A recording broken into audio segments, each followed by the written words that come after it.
Yeah, so I was checking my timeline and I seen that a TMT fighter, Mickey Bay, had lost. I'm like, damn, I didn't even know this nigga was fighting.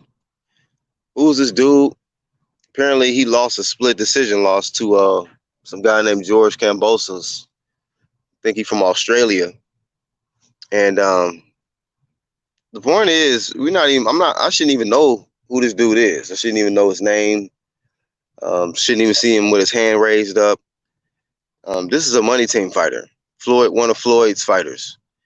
This guy probably got some of the best mitt work you ever see. But come fight night, all that shit don't matter. It's unfortunate for some of these boxers. They have some of the most best footage that is circulating on YouTube, as far as all this mitt work and stuff. And then next thing you know, them the ones is getting that put on them in the ring on fight night. So Mickey Bay, yeah, he got his ass whooped. Everybody was celebrating Teofimo Lopez becoming a new champion. People were celebrating Bud Crawford defending his title for, I believe this is his second successful defense. Let me see, he beat, no, excuse me, third successful defense at welterweight. TMT was not celebrating for Mickey Bay. Mickey Bay got his ass whooped. He got his ass whooped, and I don't know what it is. What it is, man. Floyd's not spending enough time with these guys. He's not spending enough time with these guys, and it's just a reflection on your company, man. It's a reflection on your brand. You got fighters that just coming in there just getting their ass whooped, and he went the distance, but he got dropped in the last round. Like, I don't know what it is about Mickey Bay. I seen him when he got dropped. He got stopped actually by what was it, John Molina? It was like John Molina or something back in the day. And he got in that ring. He was looking real good for 9 rounds straight. I think it was like 9 rounds, and then the 10th round he just got stretched. He got caught. He couldn't recover, man. John Molina beat the hell out of him. You know, so I think Mickey Bay is finished, man. He keep trying, but he keep coming up short. You know, A for effort, F for for goddamn accomplishing the goal. That's out. What's up, Martin Ramos? What's happening? Out TBA, what's happening, my bro? Key Wayne and the Hizzle. Lisa Bells, how you doing? What's up, Rodnell? Rodnell said Floyd don't give a fuck. Nah, he don't give a fuck, man. Sipping, pina coladas and hanging out with a bunch of yellow bones and shit. He ain't worried about no damn Mickey Bay.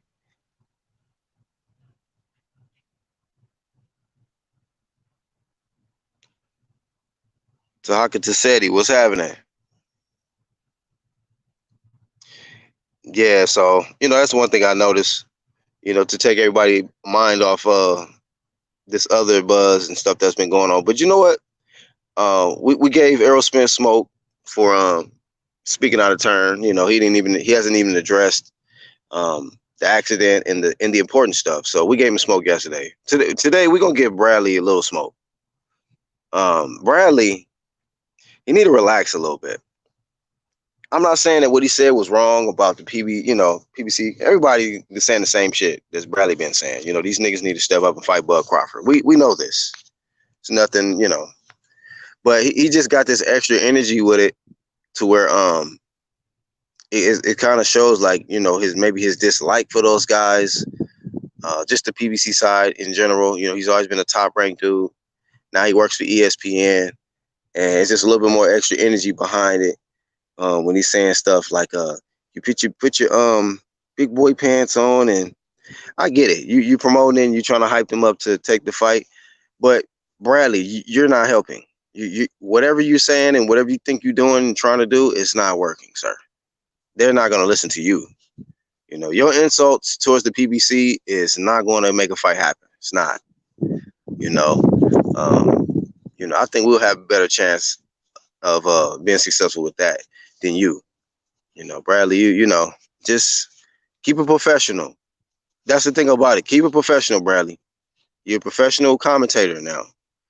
You ain't gotta, jump like you halfway in the streets, like you would get back in the ring or something like that. Not saying he had that energy, but just relax a little bit, Bradley. Just stay professional, stay focused. You can say, hey, hopefully some of these guys will, Bradley will get, no, hopefully Crawford will get one of these big fights, a unification. But just stay professional. Andre Ward ain't going overboard. I don't think because Ward is not going to the level of Bradley that makes him a coon, or none of them a coon for that. That's just, I don't know. People throwing words around nowadays is just crazy. But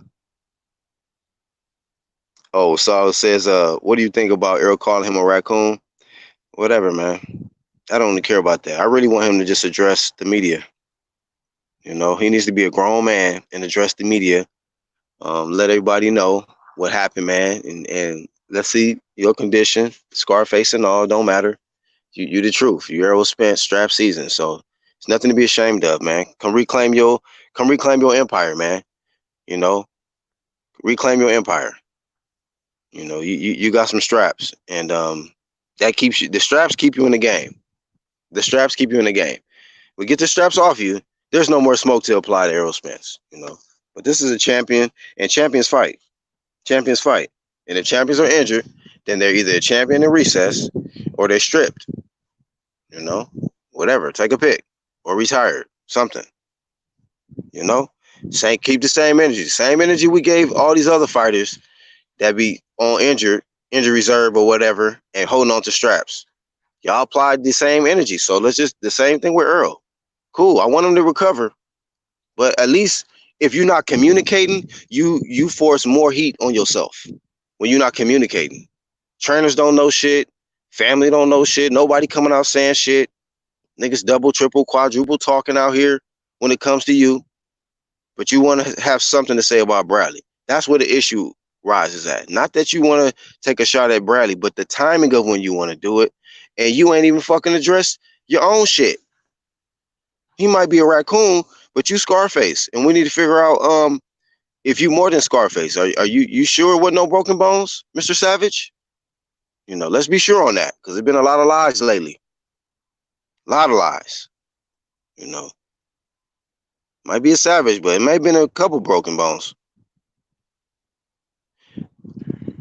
But which leads to the other last little segment of it.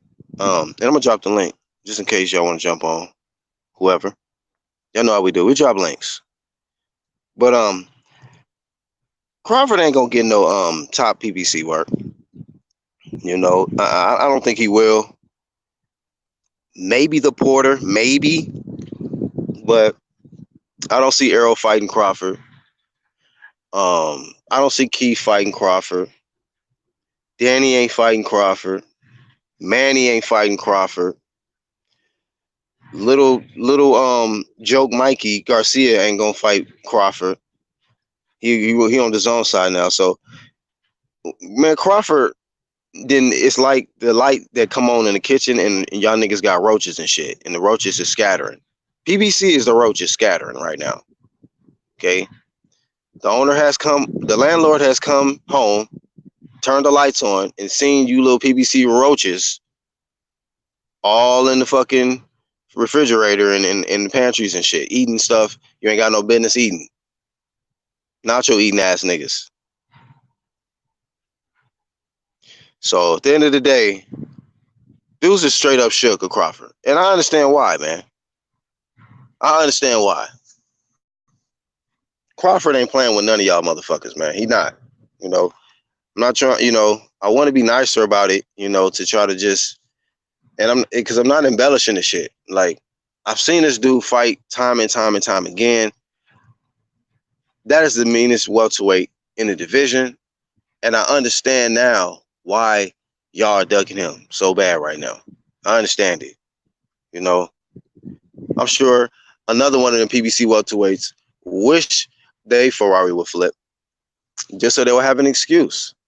Because there ain't no other excuses for like Danny and Keith and Manny and whoever else on that PBC side that's ducking at work. It's no excuse. I don't see none of y'all Porsches and goddamn Audis or Ferraris flip. Only one nigga who got 2 straps, so he get a low-key pass right now. Not y'all. The flame is still applied to the rest of y'all that have not flipped a Ferrari. You know? Y'all niggas have totally retreated from y'all damn nicknames and shit. One time went to run time. Free smoke went to used to be. You know, we lungs free. We baby lungs. No smoke. No smoke promotion. Intangible, and we got LTBA. What's happening? Not much. Man, Just y'all had a know long how day. I'm on that bullshit again. Shout out to the UGC. We are the underground community, new wave. Shout out to the realest boxing talk, True Media. Y'all know how we coming. What's happening though? Man, Yeah, man. on the topic, bro, I disagree with you, Black. I'm Go ahead, fed up just like Tim Bradley. You know, we need No. emotion Go like ahead. that. Yeah. We need emotion like that because if we don't get that emotion, like I was saying yesterday, boxing just steady going down in a quicksand, bro. And it's because of this generation of fighters that don't want to fight each other. Like you say, when Crawford turned on the light, all the roaches scatter. You feel me? And that's just how boxing is as a whole now. And boxing is steady going down the toilet and right before our eyes, and people don't see it. In 20 years from now, people ain't gonna talk about this generation, bro. They're gonna skip over this. Yeah. Okay. Let's hear from Intangible and then D. And then I get my thoughts. About Timothy Bradley, I guess. Yeah. What do y'all All think right. about Tim Bradley? Is he justified, like how LTBA saying, you know, or should he, with him being on that side of the street, just relax and be just professional? I'm gonna be honest. I like, cause I mean, let's just be honest. If the PBC fighters are going over there, and you have a guy like Tim Bradley who's basically just screaming and talking shit about them, I mean, that's kind of not a good sign. That's kind of not a good. That's kind of not good for promotion, to be honest. It's not good for advertising. It's not good. You know, especially in trying to establish a relationship with the PBC, who's shown they're not willing to really work with anybody. I don't know, man. I honestly feel like Tim Bradley should have kind of just stayed calm. Okay. Well, D. yo, what's up? What's up, fellas? I look at it two ways, bro. First and foremost, yeah, he was unprofessional, but fuck all them niggas. Like, I don't know. I don't care if it was Spence, if it was Spence, or anybody agreeing with him on the whole coon shit. Bro, how the fuck y'all gonna throw charges when y'all on that side of the street do the same shit, bro? It's like throwing stones and you living in a glass house. So yeah, we could say Tim Bradley was supposed to be a little more professional. Okay, that's fine. But what y'all don't say that shit. Let niggas like us say that shit. Niggas that's keeping it 100 on both sides or any side of the street. Y'all niggas can't say shit. Cause y'all doing worse than anything Tim Bradley doing, in my opinion. They dump on other black fighters and shit. Like, hold up. Y'all supposed to be all pro-black. Why y'all dumping on other black fighters? So y'all can't say shit about Tim Bradley, whether he was being professional or not. Like, they can't cast no judgment is the way I look at it. Niggas like you, Black, me, ILTBA, we can cast judgment because we call it straight down the line. They can't say shit out their mouth. That's how I look at this shit. Yeah. I mean, it's just like it was giving them unnecessary promo when it was a Bud moment. Like, this is a Bud Crawford moment. You didn't even need to mention them. Like, ones that's been really following boxing, real true boxing fans know them niggas don't want no parts of Bud Crawford. So, they was watching this motherfucker fight. All them PBC niggas watched Bud Crawford fight this past weekend. So they know what it is. They know how to get that smoke. They know how to contact him. Ain't nobody even trying to dare jump in the ring after he fucking knock out a nigga and say, hey, yeah, I want to fight you next. Nigga, stop.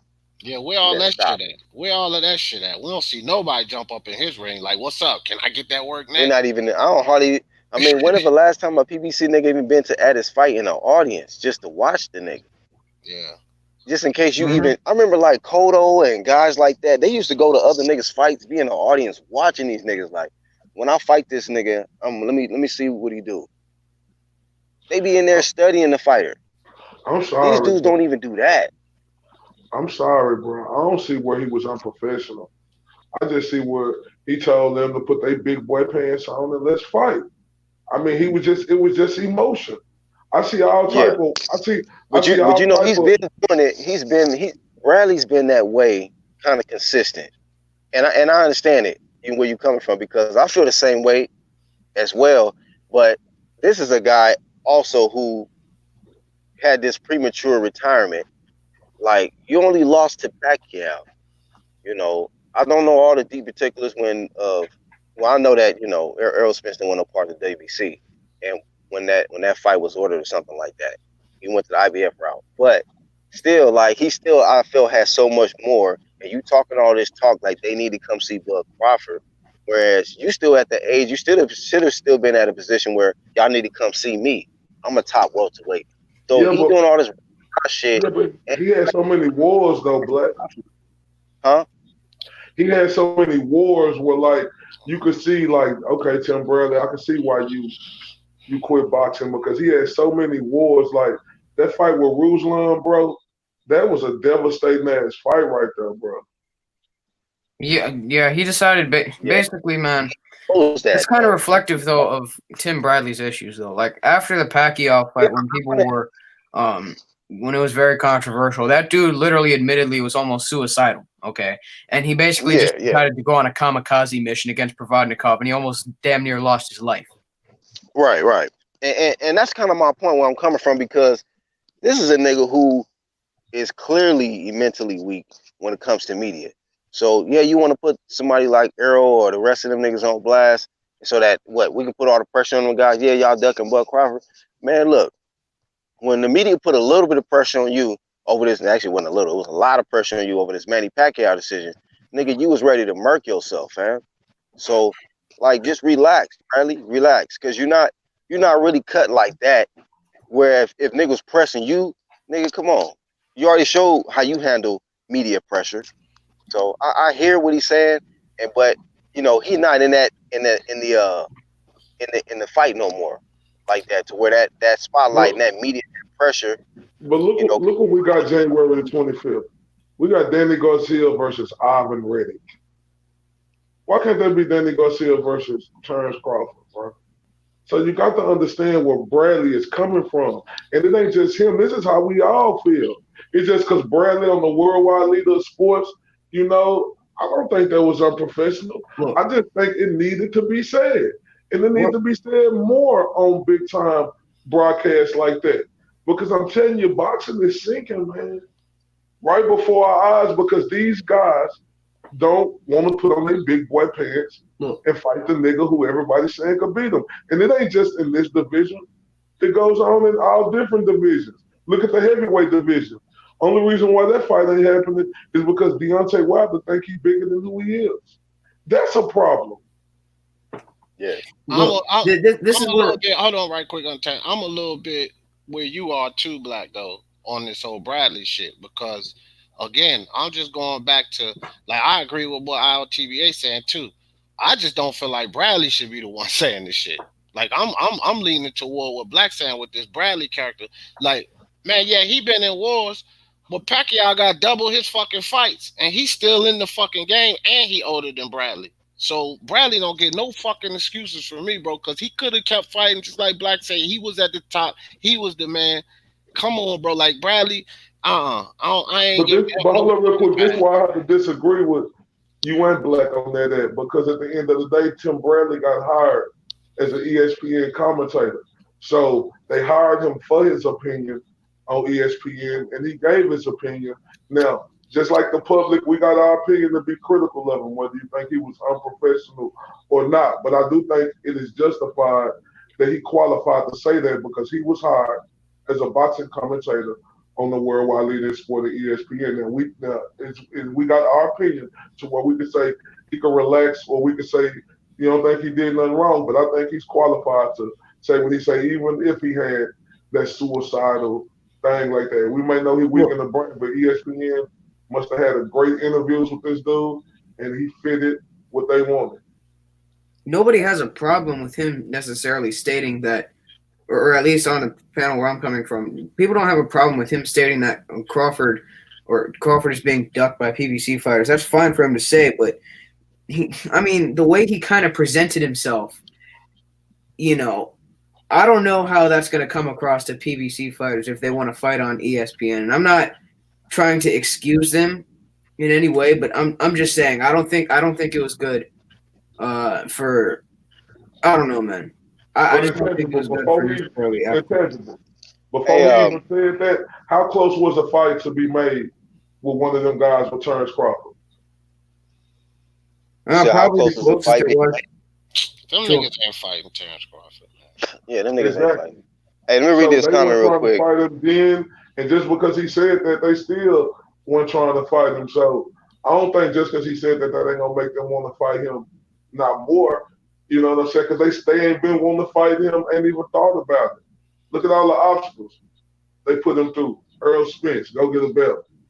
Got a belt. Oh, let me take the easy route. Keith Urban, next question. All that other shit. So they ain't been wanting to fight this dude, bro. Like, and what Tim Bradley is doing, instead of sitting up there looking like a score, like, this is the fight that we want to see. He showed emotion. And it ain't nothing wrong with showing emotion when you have a strong feeling about something. Yeah, Black. Go back to that comment. I seen that shit. I want to finish reading it. Yeah, you got it. Okay, Tim Bradley retired at 33, almost 34. He was multiple-time world champion. That's real. In a loaded era, he was necessarily young any more than he beat up multiple legends, Marquez, Casamayor, Pacquiao, etc. Yeah, I feel that. He did. He got accomplishments. Right. But what I'm saying is, the nigga wasn't too old to keep going and shit. Like, it was a couple of names he could have beat. Bro, when you got motherfuckers like fucking I think what he's saying is I think somebody else will say he took a lot of punishment with the But D, when you say he ain't too old, bro, you ain't in there taking them punches. But didn't Pacquiao take a lot of punishment? Way more than Tim Bradley. Twice as much as Tim Bradley. Every man ain't built the same though, bro. Yeah, I know. Hey, I hear you, bro. You sure ain't, because some niggas get pressed in the media and they all right. They just go eat a sandwich. Exactly. Other niggas ready That's to exactly what I was getting ready to go to. He ain't built the same. His mental ain't built the same either. Yeah, like that. Yeah, his mental ain't built like that neither. He said ain't nothing. But you speaking on him. You speaking on him being suicidal. After that, I'm talking about him. ESPN thought he was very qualified to work in boxing, and they ain't just gonna put anybody right there to get the job. So we could sit up here and joke about, he was suicidal. That one mental part, but like him, what he doing? Come on now. Well, how about this then? We charge niggas all day, every day, for if we out here in this media keeping the same energy. You think Bradley gonna keep the same fucking energy when it comes to them guys on this side, on this so-called side of the street? Is he gonna keep the same energy, or is he just gonna plaster that energy in one direction? Like, he ain't gonna keep it. He ain't gonna keep it like us. And this is my thing, TBA. I hear what you're saying. What Bradley said, I don't have no problem with the message he put out. I have a problem with him putting out the message the way he put it out, because he ain't the man to be doing that, bro. Like, who are you to do that? Me and you can do that. He ain't gonna hold up, D. Who are you to say that he ain't the one to be putting that out, bro? That's my opinion. I don't have to like it.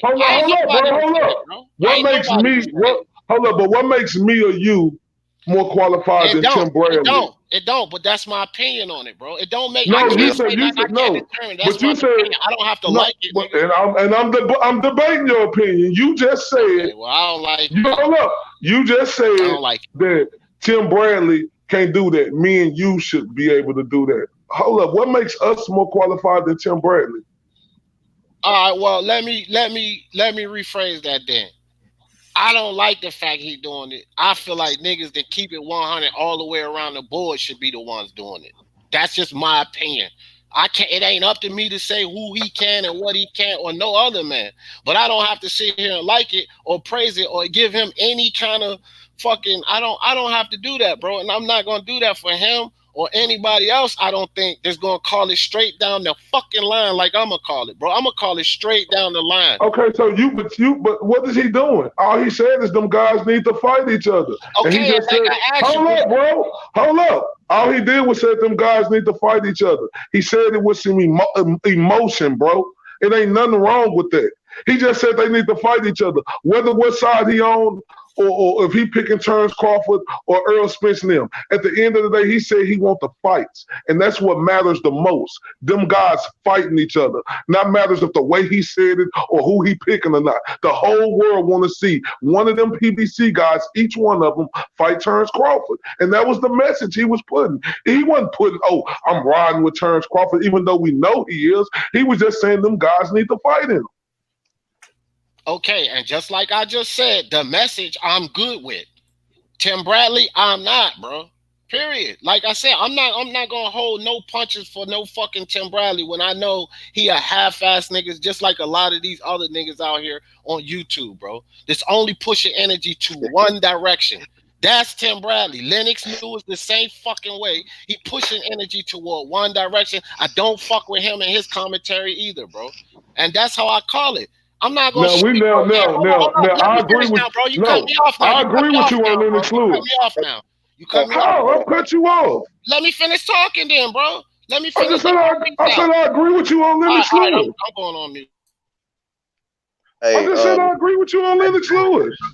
Real quick. TVA, you got your credit, for the body, but you gotta let that victory be the victory, man. We gotta move on from that. It's almost like you're hitting a nigga in the same ribs that was already cracked. We gotta move on from that one. Y'all debate was over, so different topic. But like I put in the title, that's just actually my opinion. I think Bradley need to relax. But if anybody disagree, cool. That's what this platform is for. You hit the link, tell me why you disagree, and that's what I was doing. Accept what you're saying, and like I said, I accept what Bradley is saying. But when I look at what he said, who is saying it, I don't have no issue with what was said, but who is saying it, I'm just like, okay, exactly. I get Bradley. You got all this energy about it, and you want to put the pressure on the PBC dudes. But when pressure was put on you, you couldn't handle it that well. So he knows that that's a good mental tactic. He can put that tactic against them because he know what that feel like. He's been down there. So I think Bradley's still a little better. He still got a little bit of, you know what I mean? Hell yeah, that nigga sour grapes, man. That nigga sour grapes. But you said that's what you said. Who feel I don't feel that way, and I'm expressing my point on that. And if people bringing up different points, I'm a debunk it. You weren't saying that. I can't. I said to you why I disagreed. You had to be quiet. D kept talking, so I'm gonna keep talking. Other than the top rank, no, I ain't on here about nothing. It's just this is what we is on here. Like if we agree or we disagree. So when it comes to other than ESPN or top ranked side of fighters, does he use the same energy of trying to put pressure on other top fighters to face the top guy that might not be getting that smoke? He made a great example too. He said they're making excuses, right, about them two sides being two sides of the streets. How is Tyson Fury and Deontay Wilder getting made, and them fights can't get made? That's what he. Right. Yeah, so ESPN and PBC. Is he actually making that? Is he keeping that same energy all the way across the board? Fuck no. That dude don't keep the same energy. But what other energy? Like, and what other group of fighters? And Bradley have a long relationship. Cool. Bradley pretty much is like he pretty much brought the spotlight to Bud Crawford. Tim Bradley in sparring, he sparred him. That whole story, he sparred him. He said, "Yo, man, you need to be out here and nigga in these fighting these big fights. You can fight for real." And then that's how that went. He went from there. So he got that bias towards Bud. He know Bud. They've been knowing each other for a long time. So I get it. Bradley gonna put that energy because that's his boy. But at the same time, come on. Nah, but when you say that other energy, Black, what other energy is there with fighters of fights that need to be made, that need energy put on, that's concerning PBC and ESPN?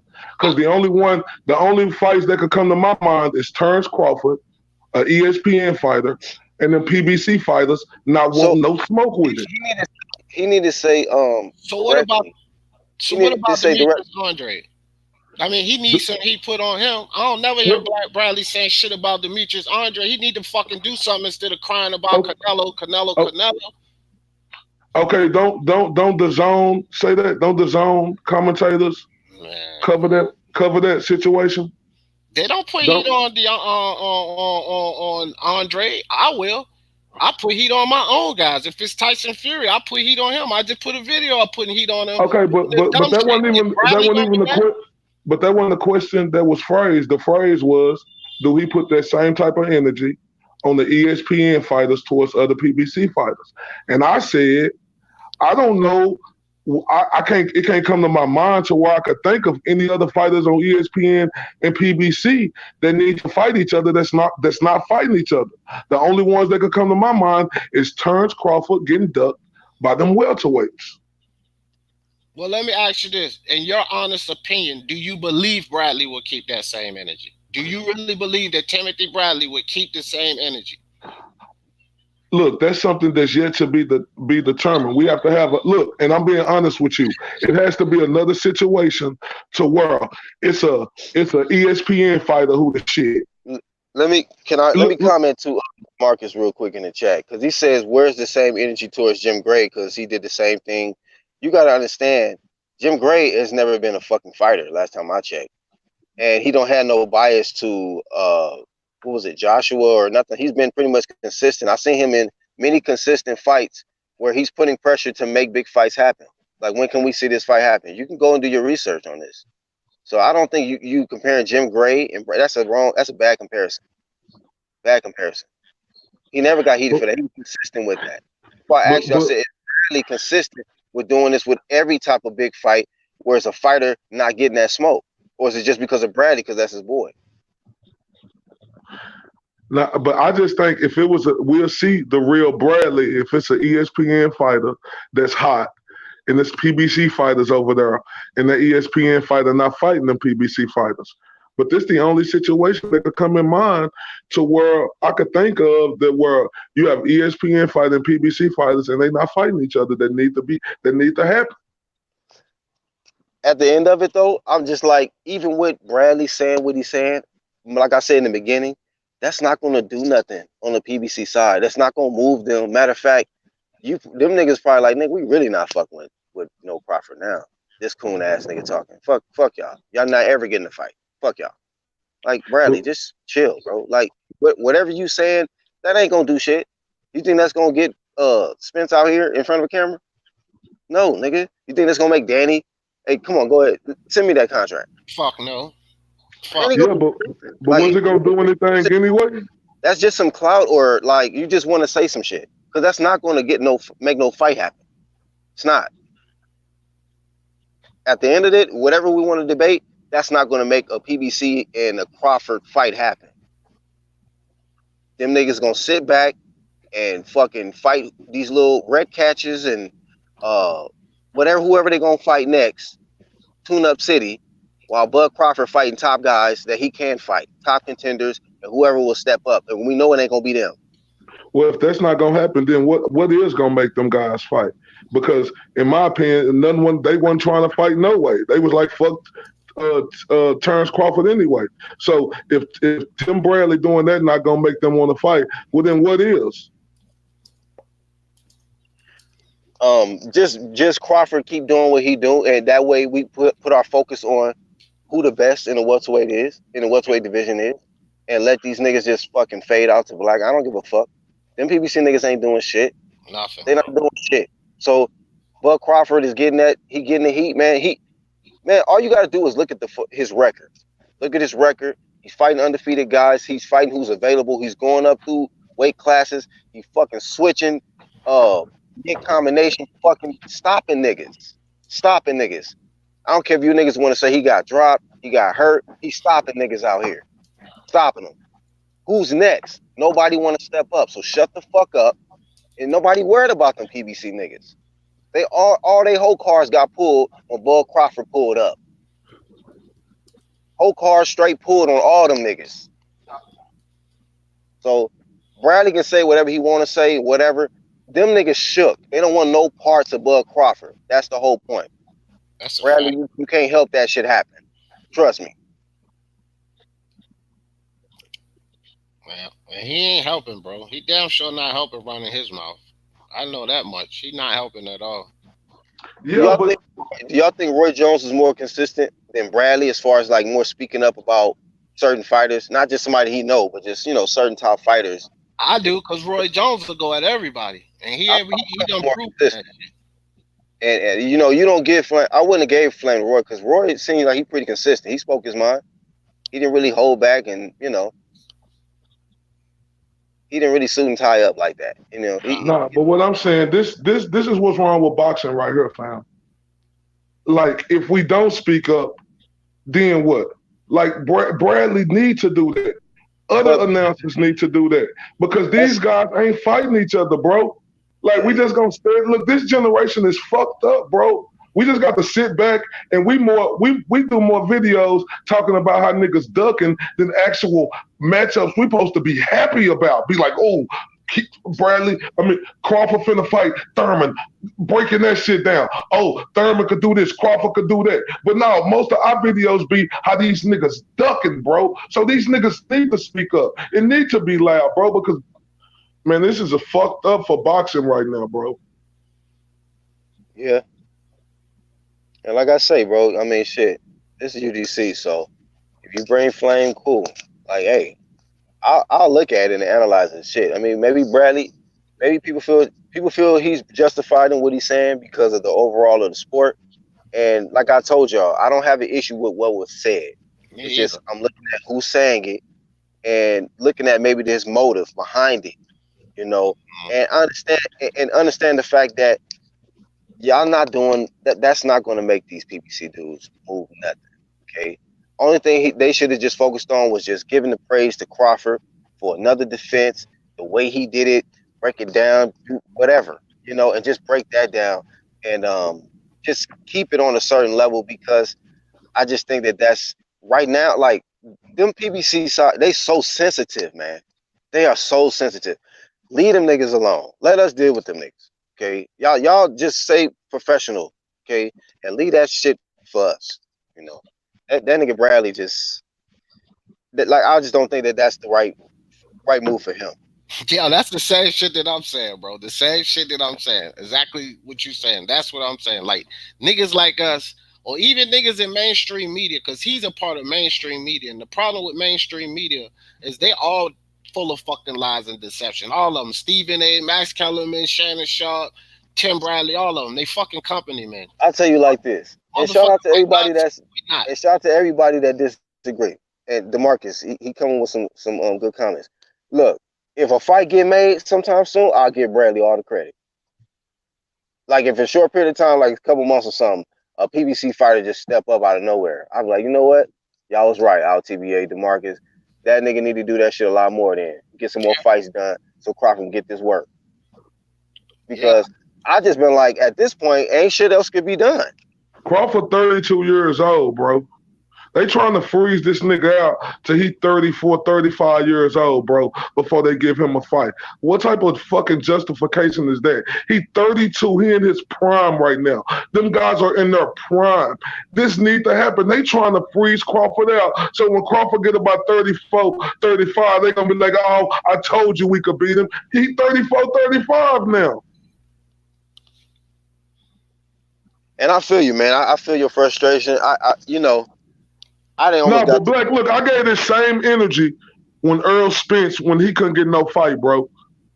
So I got to get this same energy for Terrence Crawford. Them niggas don't want no smoke with him. When niggas didn't want to fight Errol Spence, I was the first nigga on the front line throwing all the bullets at niggas for not wanting to fight him, bro. And you know what's crazy? Niggas still ain't fought him but one fucking dude. So that should just show you if Errol Spence just fought one dude out of them PBC fighters, how long do y'all think it's gonna be for Terrence Crawford get the fight with any one of them niggas? Hey man, like I said, the message he put out was correct. It's just the man saying it. If you was up there saying that shit, I'd be like, hell yeah, Mr. LTB, motherfucking right. But Tim Bradley saying it, I ain't trying to hear that bullshit out his mouth, dog. that's just how I feel about it, bro. I ain't trying to hear what he got to say. Fuck him. All right, Tim. Straight up, bro. Tim. Tim Bradley, like I say, we need him to say that. We need other people to say that. We need this emotion because, like I say, when you got a sport in UFC that came around, I think in 1993. What's that, like 30 years now? 30 years, almost 30 years. Boxing been around for 100 plus years, and it only took 30 years for UFC to catch up and probably surpass. Okay, the writing's on the wall. Yeah, the big problem though, and the big difference is Dana White got total autonomy, bro. That's what makes UFC like Dana White and what's his face, Vince McMahon. They got total autonomy. They don't have all these sanctioning bodies, promoters, managers, and all of this shit dipping in. It's what they say goes or nothing else. With boxing, it ain't like that, bro. That's why they gaining so much traction on boxing. Because when Dana White say you fight, if you don't fight, watch how your ass be sitting on the sideline. And he don't pay them all that money. And all of them motherfuckers in the UFC understand that. And boxing, you can pick and choose. So they like, somebody say something, well, fuck you, nigga, I'll go over here. But not to add on to that, you're right about that, and I agree with that. But at the end of the day, it's called with time comes change, right? Boxing seen how UFC was doing their thing, right? And instead of changing with the time, boxing just wanted to stay doing this shit the old way. And that's why UFC has gained so much ground. And that's why boxing in the shithole position it is now. Because if boxing would have seen how UFC was doing it, they should have adapted to that. Like now you see how boxing, everybody talked about the Zone coming out with this app, but now everybody adapting to that. Yeah. But it's the only way for boxing to have adapt to what the UFC was doing was to eliminate sanctioning bodies and belts so that you only have one. Other than that, it's no adapting to what they were doing because they had too many belts, too many sanctioning bodies, and too many hands in the cookie jar. The fucking UFC still only has one hand, and that's Dana White. So you would have to eliminate too many sanctioning bodies, and that's too much money. They couldn't adapt to it. Hey, listen, at the end of the day, it's up to them. At the end of the day, they're gonna make their bed and they're gonna have to lay in it. If the top dog at the organization didn't understand that it was too many belts, they should just have one belt per division and make them motherfuckers fight it out. So it wouldn't be all that other shit. That's their fault. They made their bed. They got to lay in it. They kept it like this. They didn't think it was possible for UFC to even come close to them or catch them and surpass them. The top of the organizations, they was the arrogant ones. They should have looked at that and be like, man, we got to take all these belts away. We got to make one belt per division. We see how UFC doing it. We see how they gaining traction, where they doing pay-per-views all over the world. Let me ask you this, D. Do you think UFC bigger than boxing right now? No, not yet. I was just looking at that on I was just looking that up, and no, they're not. Do you think in the next 5 to 10 years, if boxing keep going the way it's going, the UFC gonna surpass boxing? They could potentially pass boxing.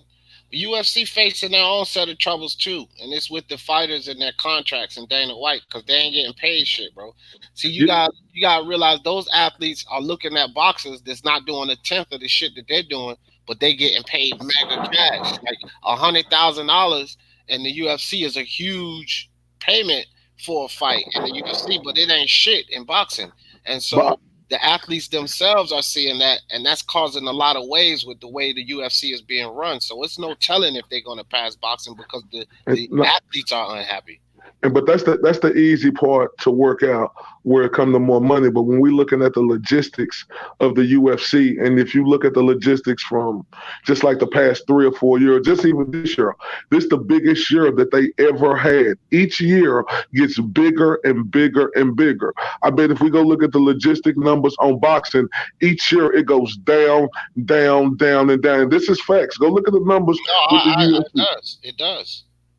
If you look at the UFC numbers now, they bigger, bro. So I'm the one that's saying UFC is bigger than boxing right now.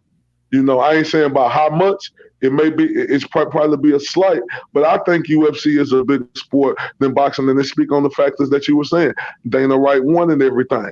But I'm gonna speak on this. If they wasn't so arrogant in boxing and wasn't so money hungry, and they was looking at the fact of how Dana White was running this corporation in UFC, how it got bigger and bigger and bigger with Tito Ortiz, Chuck Liddell, and all them other motherfuckers who was just steady brought it up over the years, they would have adapted to it.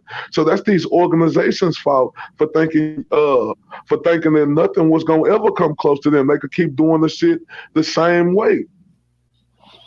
Yeah, but the UFC, man, on a global scale, bro, if we talk about America, they could be gaining some traction on boxing. On a global scale, man, UFC not fucking with boxing, bro. I don't know, bro. I don't know. So you think that a UFC fighter, and I don't care which one you pick, do you think any UFC fighter could have got the Saudis to build a fucking stadium and pay them $85 million, bro? Like no. Anthony Joshua is a special type of fighter, but it's still boxing, my nigga. No, so, I know, but it was just the magnitude of the event. Canelo could get them to build a lot. But who else? Okay, Anthony Joshua, Canelo, then who else? I'm not nobody else, but what I'm saying. Okay, that's what I'm saying. But like I'm saying, who else after that? That's two fighters out of hundreds of fighters. That's two compared to none, bro. Nothing. Then look at hold on. When you look at what Floyd made, the biggest paid fucking face in UFC history was Conor McGregor, and that was only because of Floyd. Bro, they got a lot of ground to cover before they even come close to boxing. Conor McGregor was doing more pay-per-view numbers than 5 million. But his money, he wasn't doing nothing over 5. Yeah, I ain't talking. But look, that's because he was he didn't have his worth. Yeah, Floyd brought more to the table, but his pay-per-view numbers was doing better than a lot of people's over here. Conor McGregor, I think, was like the biggest star in sports. I think at one point. That goes back ILTBA to having one belt, one franchise, one fight to watch. When we have boxing matches, it's 2 or 3 other cards on. Now you have to sit there and decide which card am I going to watch or pay for, or am I going to watch this card? With UFC, that's it. We got a UFC 245 coming out. It ain't no other UFC cards or none of that happening, bro. So their shit is going to sell out because it's centralized. It's centralized into one. Like there's no sanctioning body, so it's a centralized unit. When these fights happen, when Dana White puts these fights together, that's all you get. You don't have any options. So this is why you see the concentrated numbers being higher. But the overall sport, they're not close, bro. I'm trying to tell you, they're not close. Let me ask y'all a question real quick, man. Who do y'all feel was better for boxing? Al Haymon or Don King? Don King by far. And I'll say the reason I say Don King by far because he was a snake and a crook, but that motherfucker gave us some hella 5 fights, some hellacious fights. Al Haymon a snake and a crook, and he ain't giving a shit, bro. He holds it back. Let us know in the chat, y'all. Who y'all feel was better for boxing? Al Haymon or Don King? And then think about how much was the fighters making? Like, are they just making way more money with Al Haymon? No. Or was Don King? I know Don King was stealing, but they still getting that bread though. Shit, they had to make it for his ass to steal it, ain't it, Black? I mean, you gotta be taking from him. Before you take it from him, they got to make it first, shit. So it must have been a high amount, whatever it was. And then I know he was getting some crucial fights, man, back in the day. Under this old nappy head, dude. Man, Vander Holyfield and Mike Tyson made over $1 billion. Just them two. Goddamn George Foreman and Muhammad Ali. Yeah, like, come on, man. I mean, Rumble in the Jungle. My bad, Rumble in the Jungle. Yeah. Don King was a snake in the grass, no doubt. But the motherfucker gave us way more fights than we getting today. Way more fights. Good fights that motherfuckers wanted to see. That's going down. They go down as classic. That's in the books as classic fights. He put them together. Damn, look at all of this. Don King. Don King. Don King. Oh, That's why boxing is out of there. 1-2 Kid says Al is better for fighters. Y'all think so? Is he? Well, yeah, because Don King used to rob the motherfuckers blind. He'll rob the niggas and not tell them what to invest. Like, I'm going to rob you, but this and this right here, you be straight. I don't really know. Shit, we don't know what Al Haymon do, man. Now, look, Dolomite said... I actually seen that motherfucker. I couldn't... That motherfucker like 6'6" or 6'7". Hey, Dolomite says Don King didn't fuck the fans. See, that's what I'm like. Was we still getting great fights? Yep. With Don King? Yep. Was the best ducking each other? Nope. But look, can we put that on Al Haymon? Because at the end of the day, Don King was a promoter. Al Haymon is an advisor. All that he do is advise these dudes. Well, then he should advise them to right. He can't. But hold up. He's just an advisor. He can't make these dudes fight each other or sign them up and tell them what they got to do. He just advised them. The Godfather though, so that means that he's the nucleus of the boxing shit. And not only that, he's the Godfather of boxing. So in this Godfather of boxing era, is this better than the Don King era? No. And not only that, Black, when these motherfuckers get up there in front of the cameras and they ask about why they're not talk to Al. Talk to Al, call Al. So fucking advise them to get into the fucking fights if you to advise them, motherfucker, because they always they saying call Al, but they know that you right, they do say call Al, but them motherfuckers know in the back of their mind, they're gonna be like, no, Al, I don't want that fight shit. He tell them to say he tell them to say that call Al. That's they cop out. Call Al. Then at the end of the day, they be like, "No, Al, I don't want that yet." Like Keith Thurman. Who the fuck he gonna come back? Call Al because they already told Al what the fuck they was gonna do. Say, who the fuck Keith Thurman gonna come back and fight next? He gonna come back and fight another fucking pushover? You see what I'm saying? And y'all say boxing still at its height. Keith Thurman ain't finna come back and fight no real fight. He gonna come back and fight I want to say this. He might fuck around and fight Shawn or some shit. You think he'll come right back and fight Shawn Porter? I mean, I don't think he need to go and take no fucking tune-up, man. That's over with, bro. You gotta stay in there. Why is Danny Garcia fighting Ivan Riddick? Nah, he had another surgery, Black. You know that motherfucker gonna take a tune-up. He had a surgery. But why is Danny Garcia fighting Ivan Riddick? Because Danny Garcia cherry picking, man. Well, Danny always do cherry, then title fight, cherry defense, cherry title, whatever. Title eliminator. I'm just saying, I ain't tripped. I mean, we got on them. I'm talking about from this point in their career right now. Like, them dudes supposed to be fighting the fights now. All them dudes that made it to the point of their career where they are household names. Like, they ain't building themselves up to where they want every motherfucker to know who they is by fighting the fights. They household names now. Like, and you fighting Ivan Riddick instead of considering $3 million to fight Terrence Crawford? Hey, look. I ain't gonna lie, bro. I would not lie to y'all. I was talking to this nigga today, bro, and this motherfucker, I said, man, I'm in Texas. I said, man, Errol Spence is right? He's like, nah, who is that? See? Bro. Not everybody be know, and this motherfucker in Texas. Hey, you don't know the biggest boxer? You right.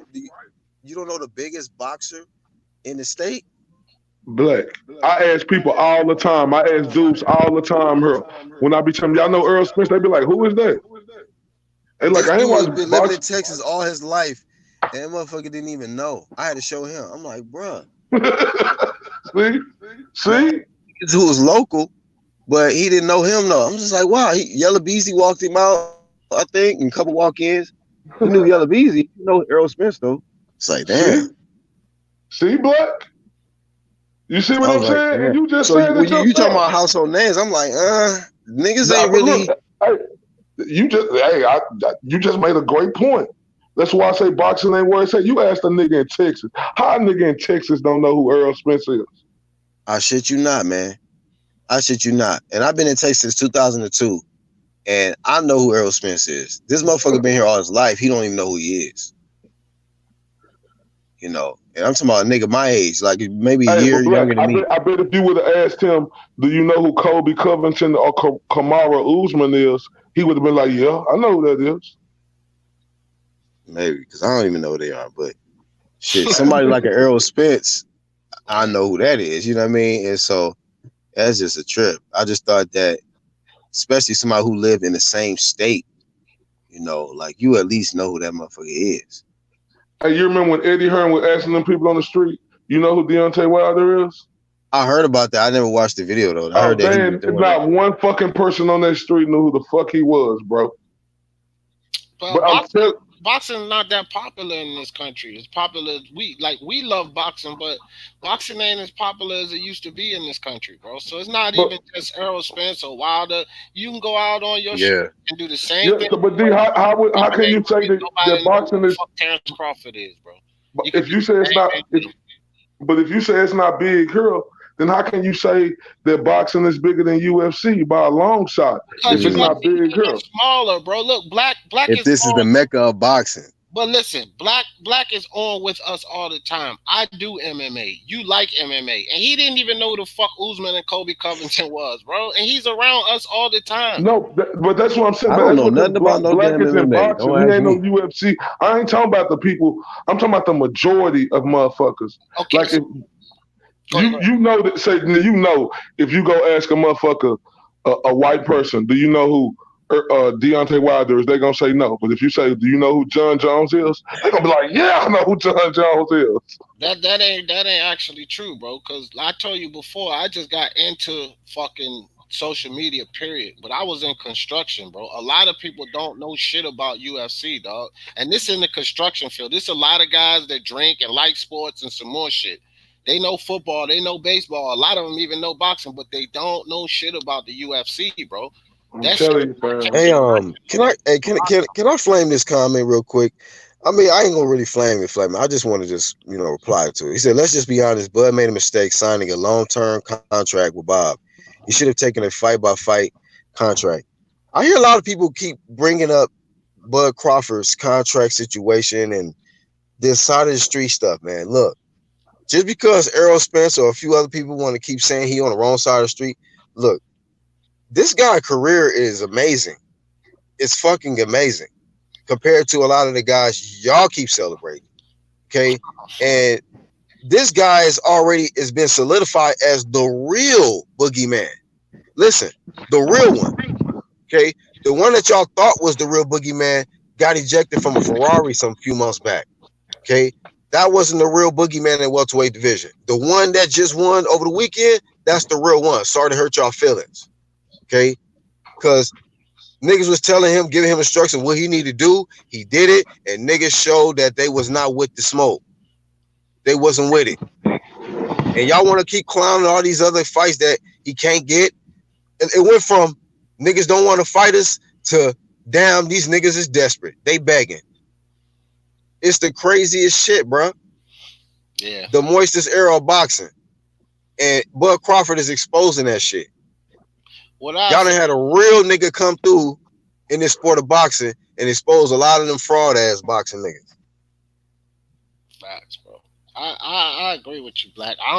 I say this, like, that whole other side of the street bullshit, man. Y'all need to let that shit go, because Spence sat there and waited all that fucking time to get his first shot against Porter. So being at the PBC don't mean a goddamn thing, because the dude waited 4 years himself. So just so Crawford, Took because him Crawford 5 years. yeah, so just because Crawford, if he would have signed at the PBC, there ain't no damn guarantee he would have got that fight.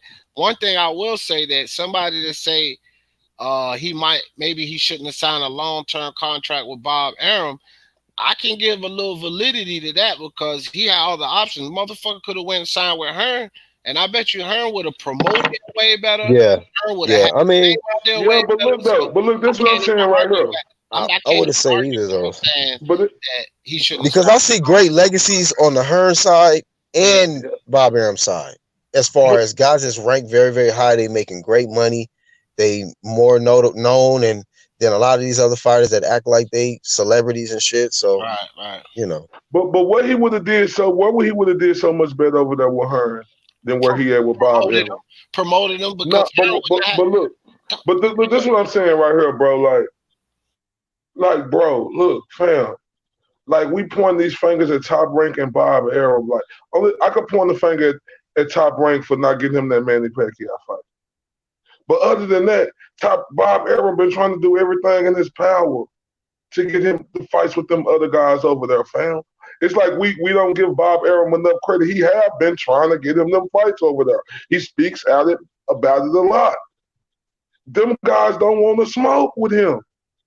Like, I criticize Bob Arum for the Manny Pacquiao situation. He clearly didn't want his cash cow to get beat up by Bud Crawford. But them other guys, he's screaming their names. He just said he got inside information that Errol Spence, you know, the way he said it was bad. Yeah. I'm gonna say this about Bob Arum, bro. It'll be a fucking cold day in hell before I start having faith and believe what the fuck Bob Arum say. Bob Arum is a snake just like the rest of them. He's a deceiver just like the rest of them. He is the best deceiver in the fucking game right now because he's been doing it for damn near 60 years. So Bob Arum got a whole lot to do with some of these fights not being made. We just don't fucking know about it because he's smart at what he do. The PBC, they do shit wide open. I ain't giving fucking Bob Arum no goddamn credit. That man is a snake. Well, that's you. I could go down a long list. I can go down a long list of fighters. Where Bob Arum them took him from ordinary to made him into superstars. So you can say he a crook. You don't got no merit to that. Because I can go down a long list. I got merit to it. Hold up, bro. Let him finish one at a time. One at a time. You just said he was a crook. You said you don't got no. Hold up, bro. Hold up, fam. You just said he was a crook. You just said you don't got no faith in him. And I'm like, damn, I can go down a long list of where he don't. Hey, but you know what? Hey, RTBA, real quick, before you go, bro. This nigga D been like this from day one when it comes to this Bob Arum shit. Fucking right. He been knowing this from day one. Listen. D be trying to act like he ain't never got bodied by me before. But the first day I bodied him on this Bob Arum shit. And I had to play back the audio because he said some shit about Bob Arum. He said he don't fuck with no Bob Arum. To this day. Yep, I did. And Black, one thing you're wrong about, I said on my live that you got me before. Unbiased got me before. So I don't deny no bodies, bro. But what I'm gonna say about this is I'm talking about I don't have no merit to hear crook. Nigga, he was caught by a federal fucking judge for paying off a fucking boxing judge. That's merit to say that he's a fucking crook, my nigga. He was found guilty in a fucking court of law for being a crook. That is enough merit for me to say he is a fucking crook, my nigga. Okay, shout out to, hold on. You went to one fucking example. I'm talking about. Man, hold up. Goddamn, bro. Fuck. You say he was a crook because he got caught in court. I'm talking about the Oscar De La Hoyas, the fucking Floyd Mayweathers, the Fernando Vargases. He's talking about careers, D. He's talking about like the careers, the legacies that have come. But hold on, D. Hold on. It's tripped. I'm like, I don't understand you, D. When the nigga talking about, you trying to go all the way talking about the crook. I'm talking about the stars he done made, bro. Ain't nobody did it like Bob Arum did it. Dog, I ain't say nothing against the stars he made. What the fuck does the stars he made got to do? But D, hold on. You said you're not gonna give him. You said you're not gonna give him no fucking credit, and you holding that against him because of him being a crook and the shit he done in the past. With him because he's a snake and a crook, bro.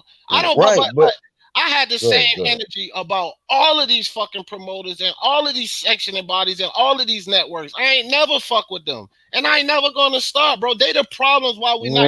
Yeah, you used to fuck with that PBC. You used to. No, the fuck I did. I came off straight flaming. Okay, where's Unbiased at? I have never. Yeah. See, I knew you was gonna mention that nigga because that nigga, you know that nigga got receipts. But you better say that name. I know Unbiased because if Unbiased went back and forth about this shit so many times. I just hope that nigga not listening to this shit right here on this part. He will.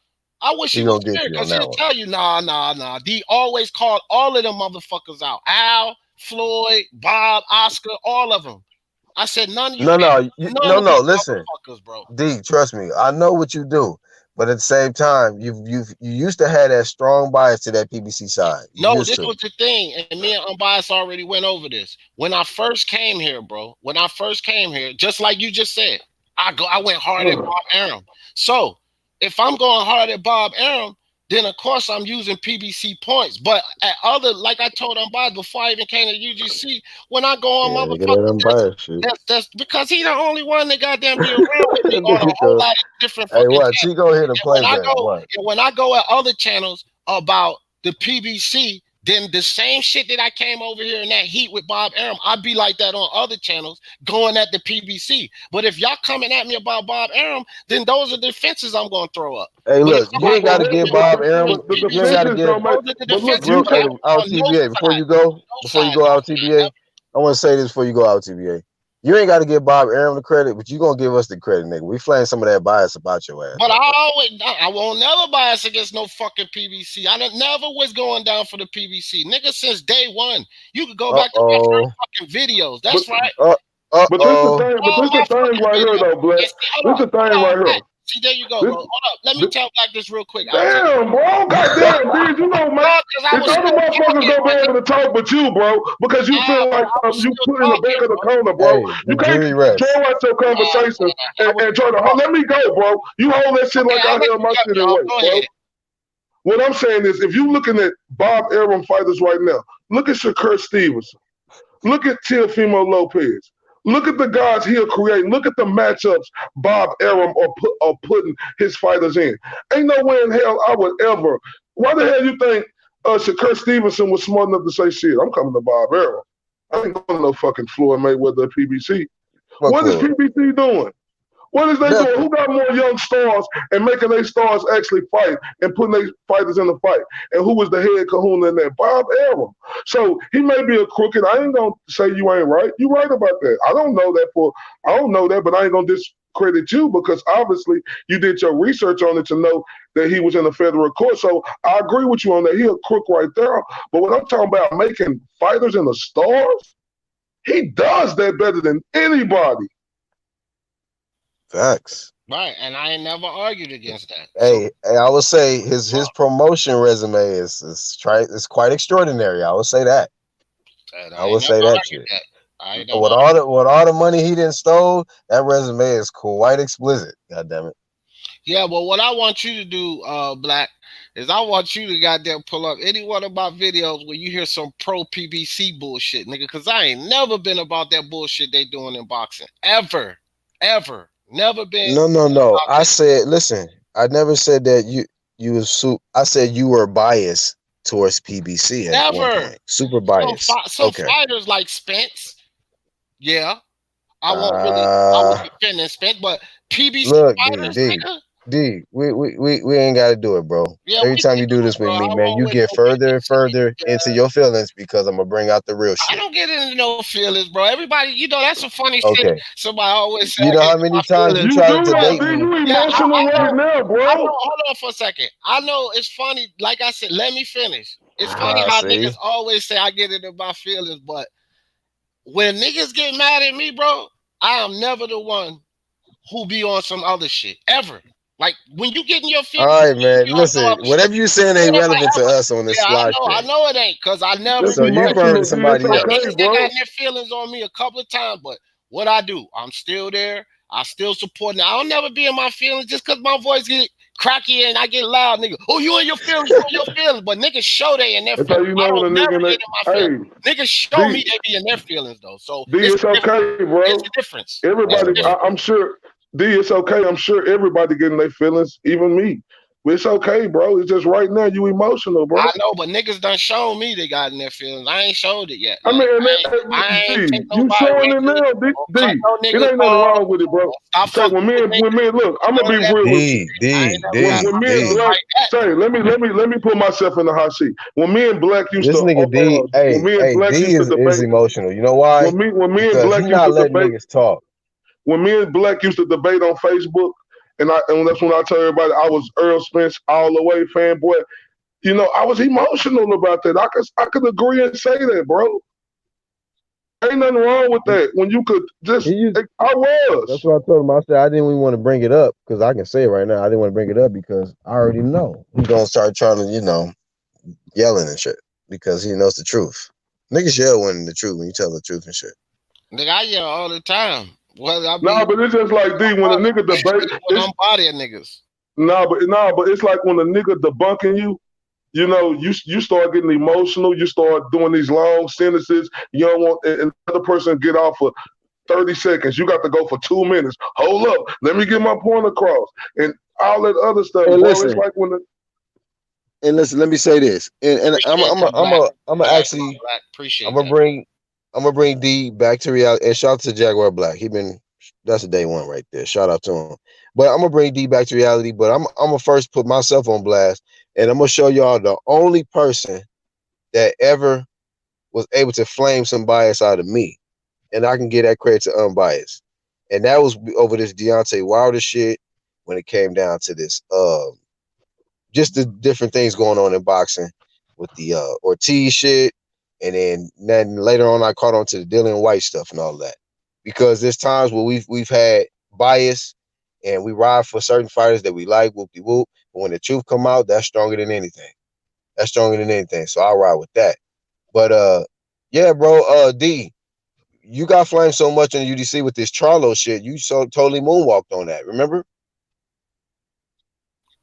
With Charlo's, like, Yeah, Charlos, well, the I know, twins. like, how did I get flamed on them though? Nigga, No, stop. hold Now on. you ain't. Now you don't want to keep saying this. You said that you didn't ever have no PBC bias like that, Okay, and I listen. told you, and I said, All right, bro, go ahead. Go there ahead. was a time period where you was getting a lot of flame. We would be flaming them Charlos. You was kind of taking a lot of shells for them niggas, and then after a while, you put up that miraculous video talking about I ain't fucking with these Charlos no more. I was like, oh, well, that heat is off you.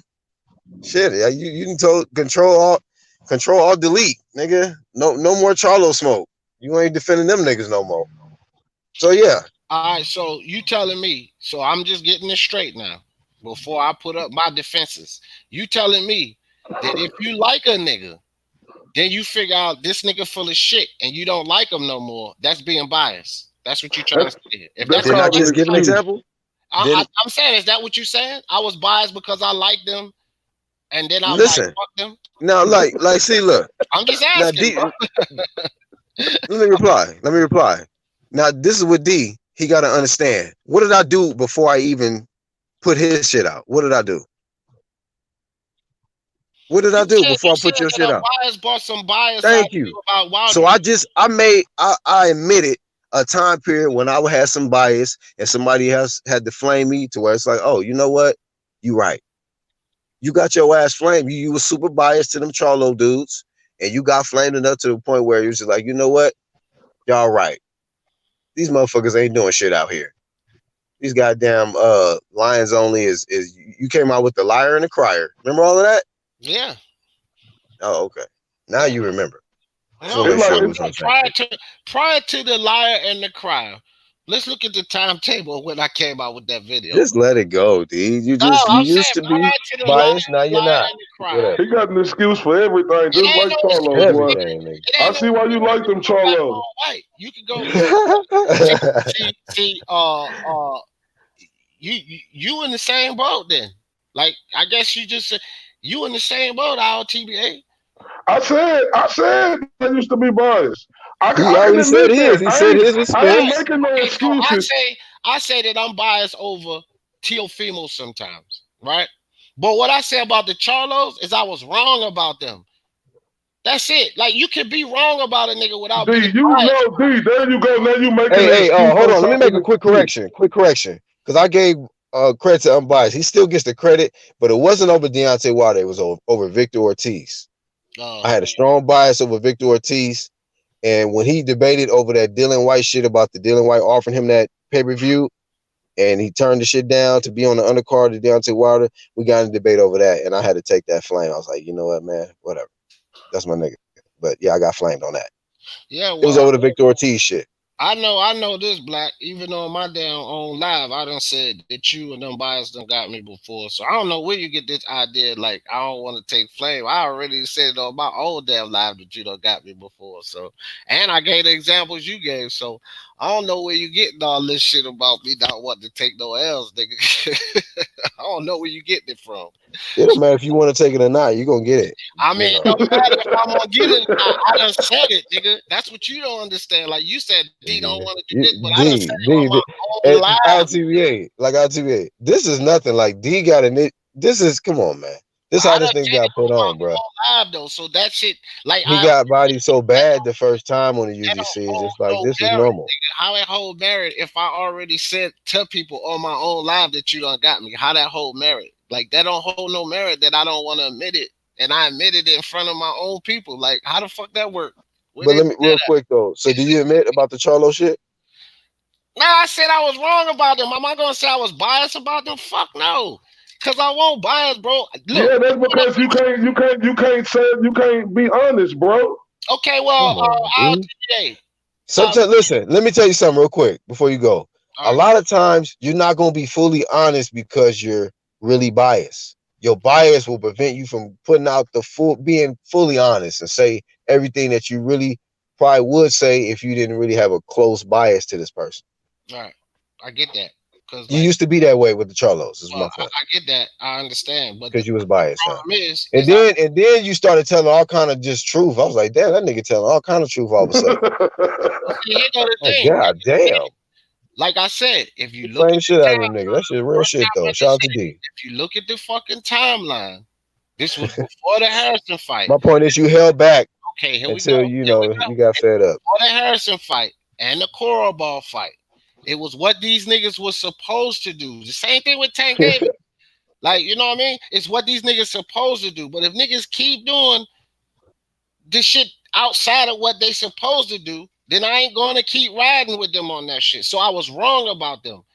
I was protecting them because I'm like, damn, give a nigga a chance. Well, I gave him a chance and they ain't do the shit. So I'm like, okay, well, fuck them. They're not going to do it.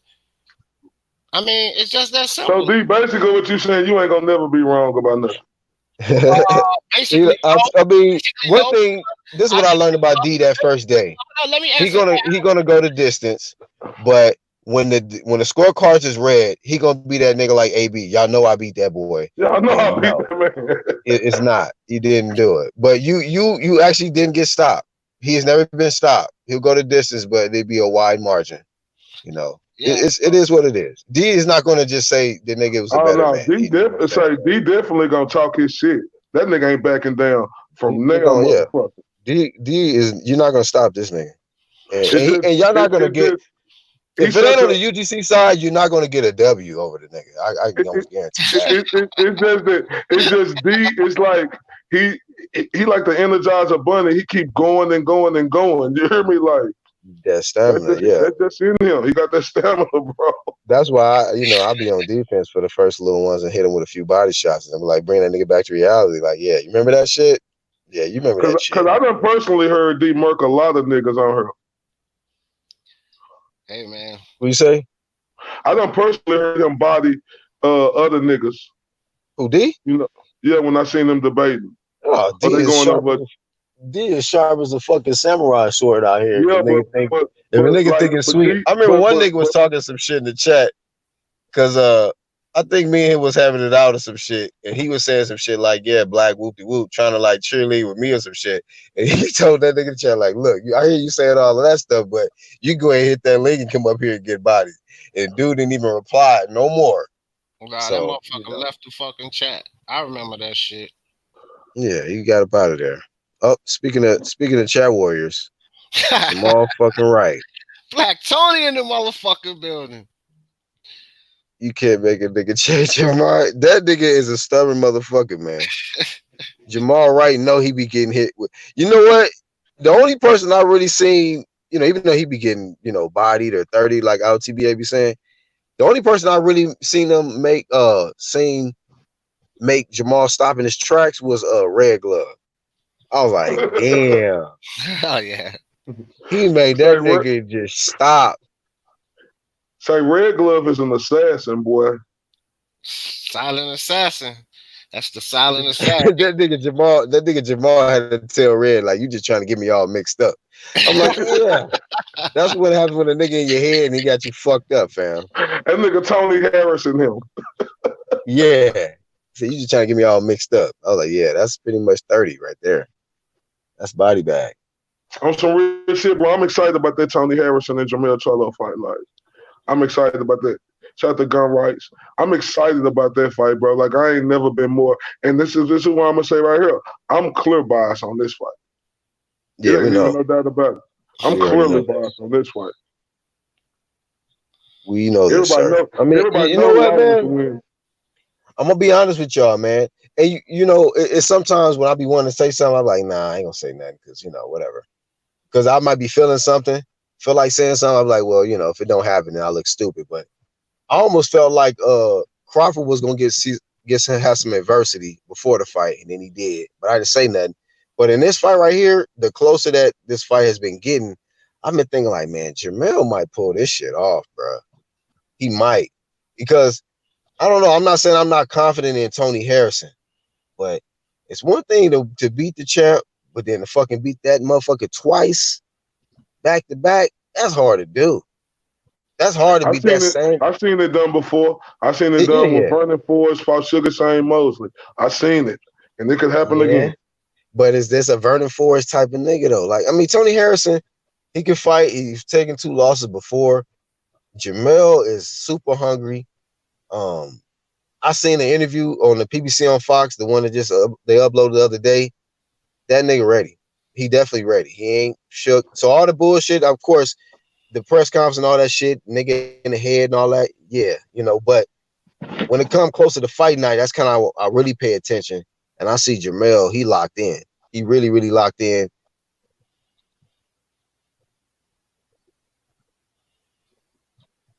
You there, bro? Nah, he'll be back in a second. His shit cut out. He'll be back. Yeah, but I don't agree with him, and it ain't even got nothing to do towards biasness. It ain't got nothing to do towards that. You know what I'm saying? It got everything to do with Tony Harrison. Just if you go look at the numbers, because I know you're a numbers guy, D. Go look at the numbers in Jamel Charlo last 3 or 4 fights. He been 20 to 22% of his punches, bro. He been landing 20 to 22% of his punches, bro. He's just a fighter who like to be aggressive that is not accurate. And when you go up against a sharpshooter, a technical fighter, and Tony Harrison, he gonna beat you not 10 times out of 10 times. Hey man, y'all dropped off, but yeah, I don't know. That's just how I've been feeling. Like, as an unbiased, just a true boxing fan, don't matter who I like or who I want to win. When I look at matchups and it get close to the fight, I just look at certain things. I'm like, you know what, this guy probably has more of a edge in this fight. But same way like how I felt about the Manny and Keith. Knowing I'm a Keith fan, but I was like, Manny gonna get that nigga. But yeah, I mean, I just kind of feel like, man, Jamel might get him in this fight. We seen it. What other champion lost this year and then got it in the rematch? Oh, just AJ, I think, because AJ lost to Ruiz and then got it back in the major weight in the rematch. But I don't know. I just think that Jamel really wants it bad. I know Tony Harrison wants to keep it bad, but is his desire to keep it stronger than Jamel's desire to get it back? It's a lot of pressure on Jamel Charlo, man. Yeah. It's a lot of pressure on him, especially. And look, this is the pressure I see too with his brother. Who else came in here? Fuck him. With his with with his brother winning his fight, that put extra pressure on Jamel Charlo to come through too, man. I just don't see where his mind mentally capable of. I don't have confidence in his corner, and this ain't no shots just because of I'm picking Tony Harrison to win. It's what we all done seen out of his corner when it comes to Charlo or Spence.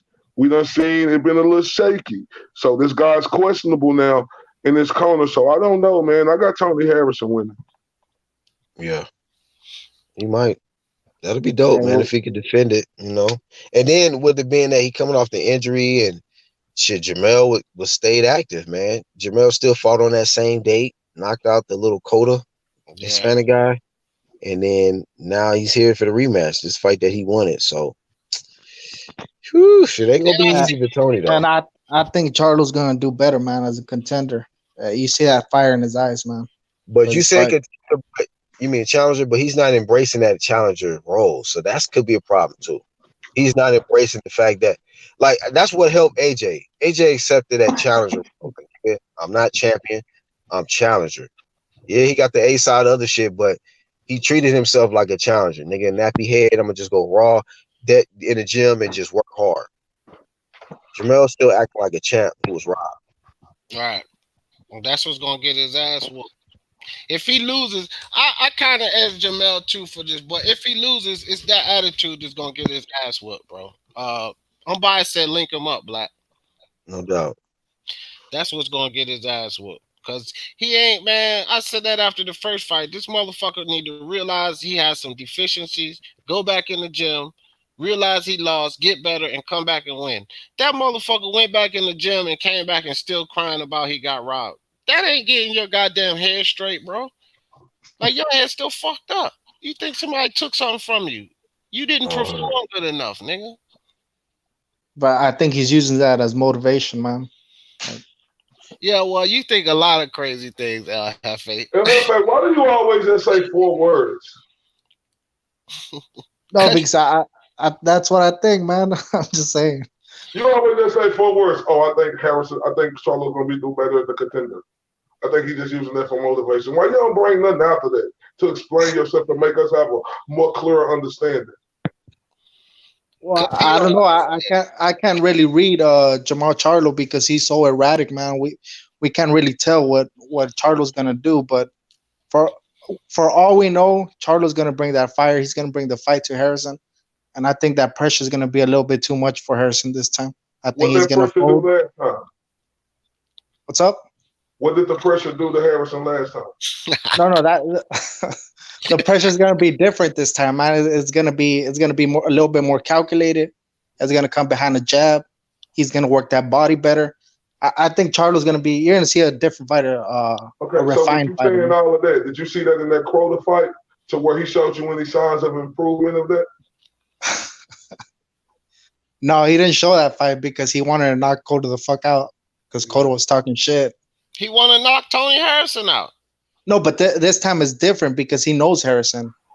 How he know him? He thought he won the fight. In his head, he's still Yo, what up? He knows him because he won 12 rounds with him. That's what I'm saying. Everybody in the chat. Hey, real quick. Hey, salute to real quick. Salute to Unbiased Boxing Talk and 1-2 Kid in the building. 1-2 Kid, Unbiased. What up? What's going on, fellas? Hey, but hopefully I'm not wrong, man, because I've been eating crow these past 2 weekends. Man. Yeah, because you don't know shit about boxing. That's why. But what you guys talking about? The Tony Harrison fight? Yeah, you can build on that if you want to. Yeah. Man, I think he's gonna do it again, man. The boxer usually does better in the rematch, and now he just knows what to look out for, which is Charlo's basic ass jab, his basic ass 1-2. Yeah. So I mean, look, in the first fight he was just countering Charlo's jab, like every time he threw it, just with a step back. And now I think he just needs to sit down on that right hand and really make Charlo pay for it. Like really make him pay for it. Because Charlo, honestly, his defense is trash to me. I don't know. And his jab is basic. He throws it lazy. So I see Harrison beating him. And I see him. He possibly could rock and drop Charlo this time around or stop him, in my opinion. I agree. Well, it could happen either way, bro. Because in that last fight, Charlo got hit with some shots and he got buzzed a little bit, but Tony Harrison got hurt. Yep. We got to think about that. Yeah, he did. Yeah. Charlo got buzzed a little bit, but Tony Harrison got fucking hurt, bro. Yeah, for sure. His legs are wobbling and shit, man. Yeah, because he got his chin is, and it's not the best. That's facts. Yeah. But yeah. And yo, Unbiased, what do you mean by he has no defense?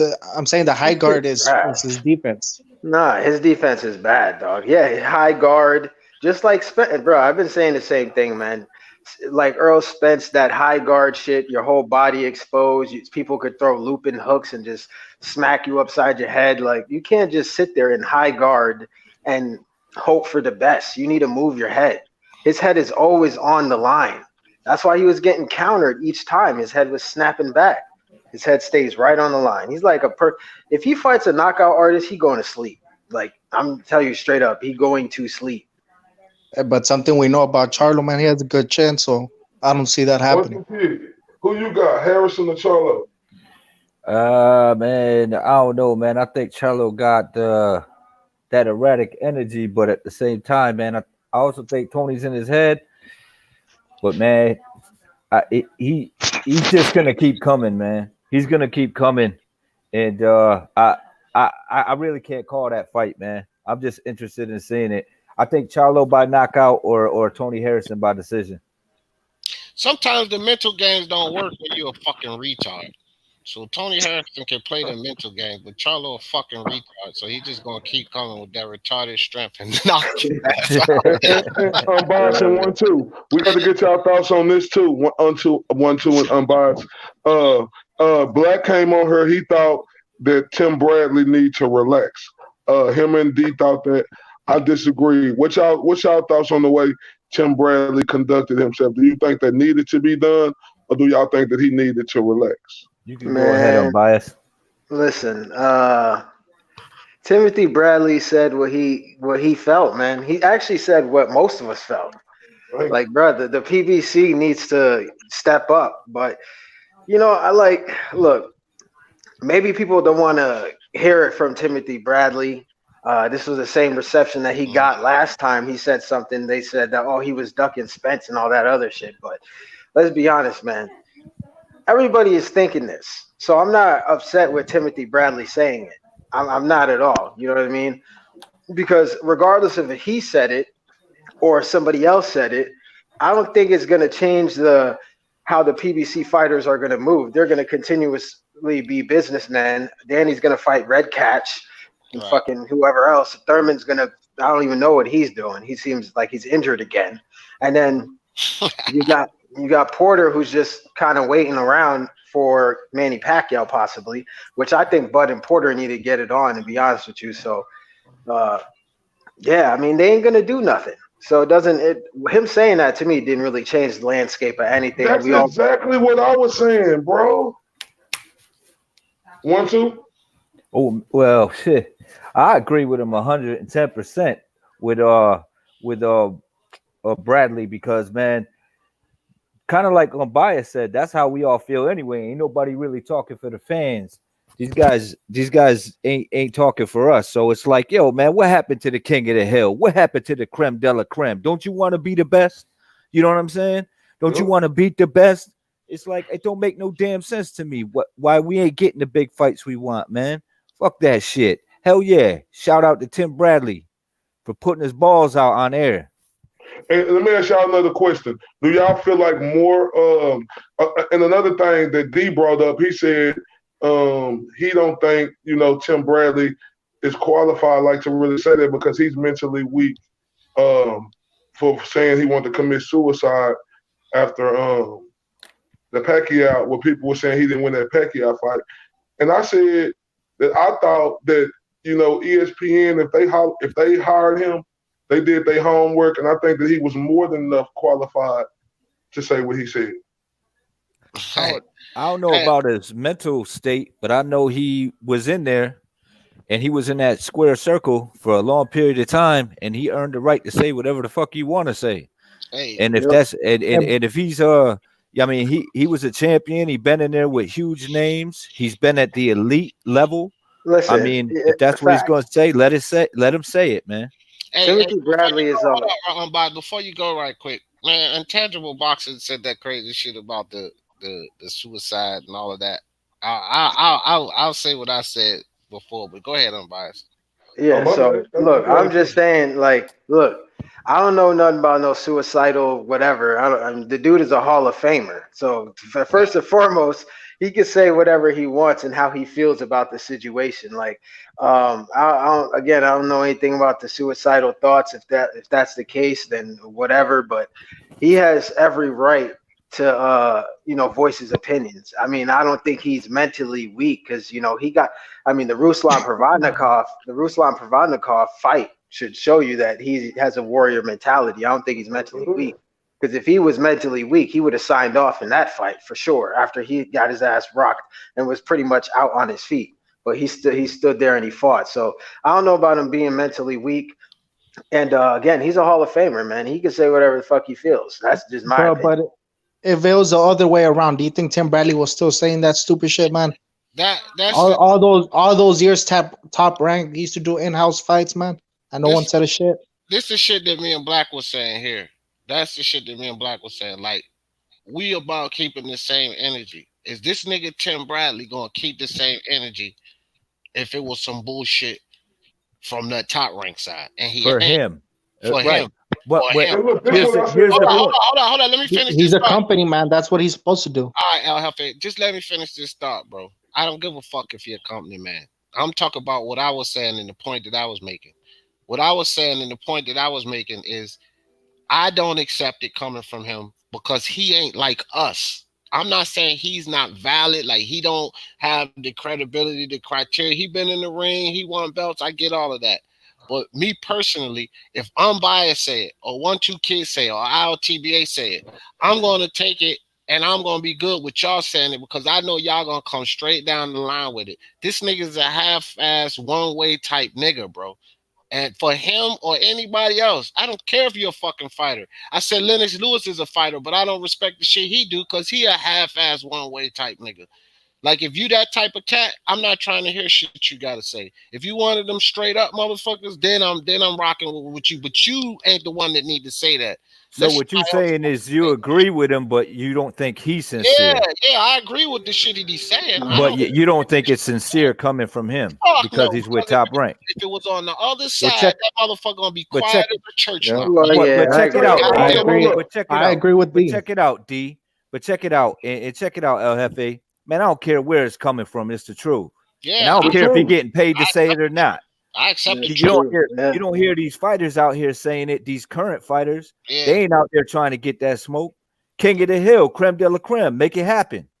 It was also very disrespectful, man, that he included all the PBC fighters, man. There's a shitload I'll of tell PBC you fighters, well, I mean, if you're gonna keep that same energy, how about the fact that how about the fact that they didn't recognize the WBO and didn't say nothing about Terrence Crawford and kept his name out? So keep that same energy. I didn't hear you say nothing about that, El Jefe. And the thing is, they talking about, and they say it's Tim Bradley gonna keep. Hold up, and they say it's Tim Bradley gonna keep that same vibes. I say I can't look on ESPN and see what fighter that they got that PBC fighters, or we just clamoring to see. I say this is the only situation. Hold on, now, yeah, because you kind of have a point there. There's no ESPN fighter that's being protected from PBC fighters right now. Can we think of one? No, we can't. But just because we can't think of one, don't mean we ain't gonna not keep the same energy. One top rank. Hold up. D, you see how you come up with excuses talking about just because we can't think of one, D? Don't sit up and say just because we think of one don't mean it ain't one. Tell us one. I ain't saying that don't mean it ain't one. I said that don't mean that he gonna keep the same energy. If we're being honest, don't strike me as the kind of guy that's gonna keep the same energy. Strike me as a fucking company man, just like Lennox Lewis, and that's my opinion on him, bro. If we're being honest, PBC fighters are the most protected out of every other.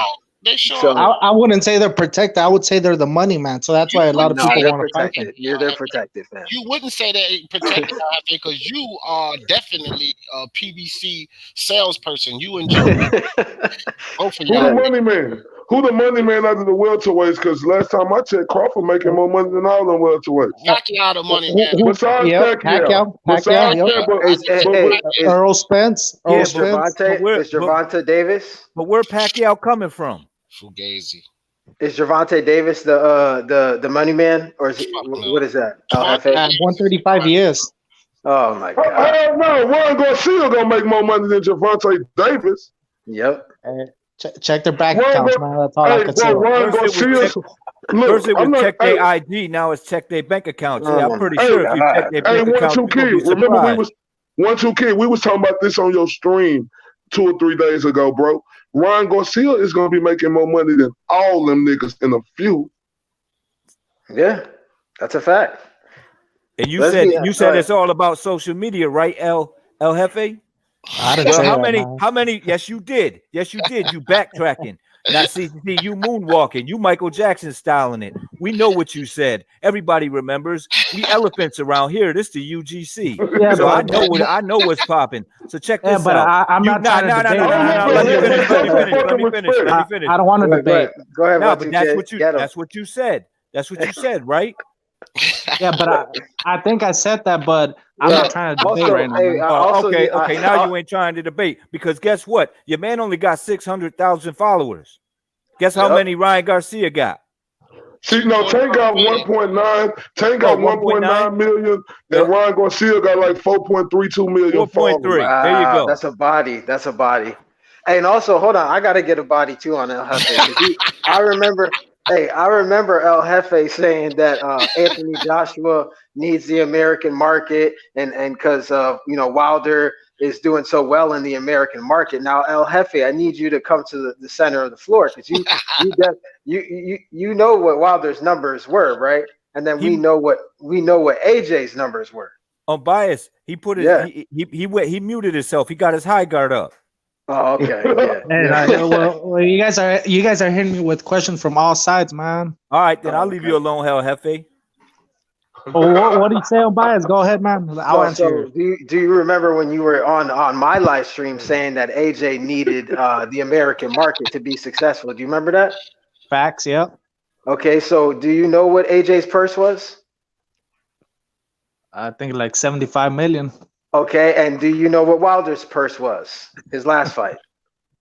Yeah, man, but I'm not here to count people's money, man. Okay, all right, yeah. Now you don't want to count money because you just got body. It's okay though. It's okay. It's all good. Hey, look, Ryan Garcia got 4 million more followers than Errol Spence and Terrence Crawford.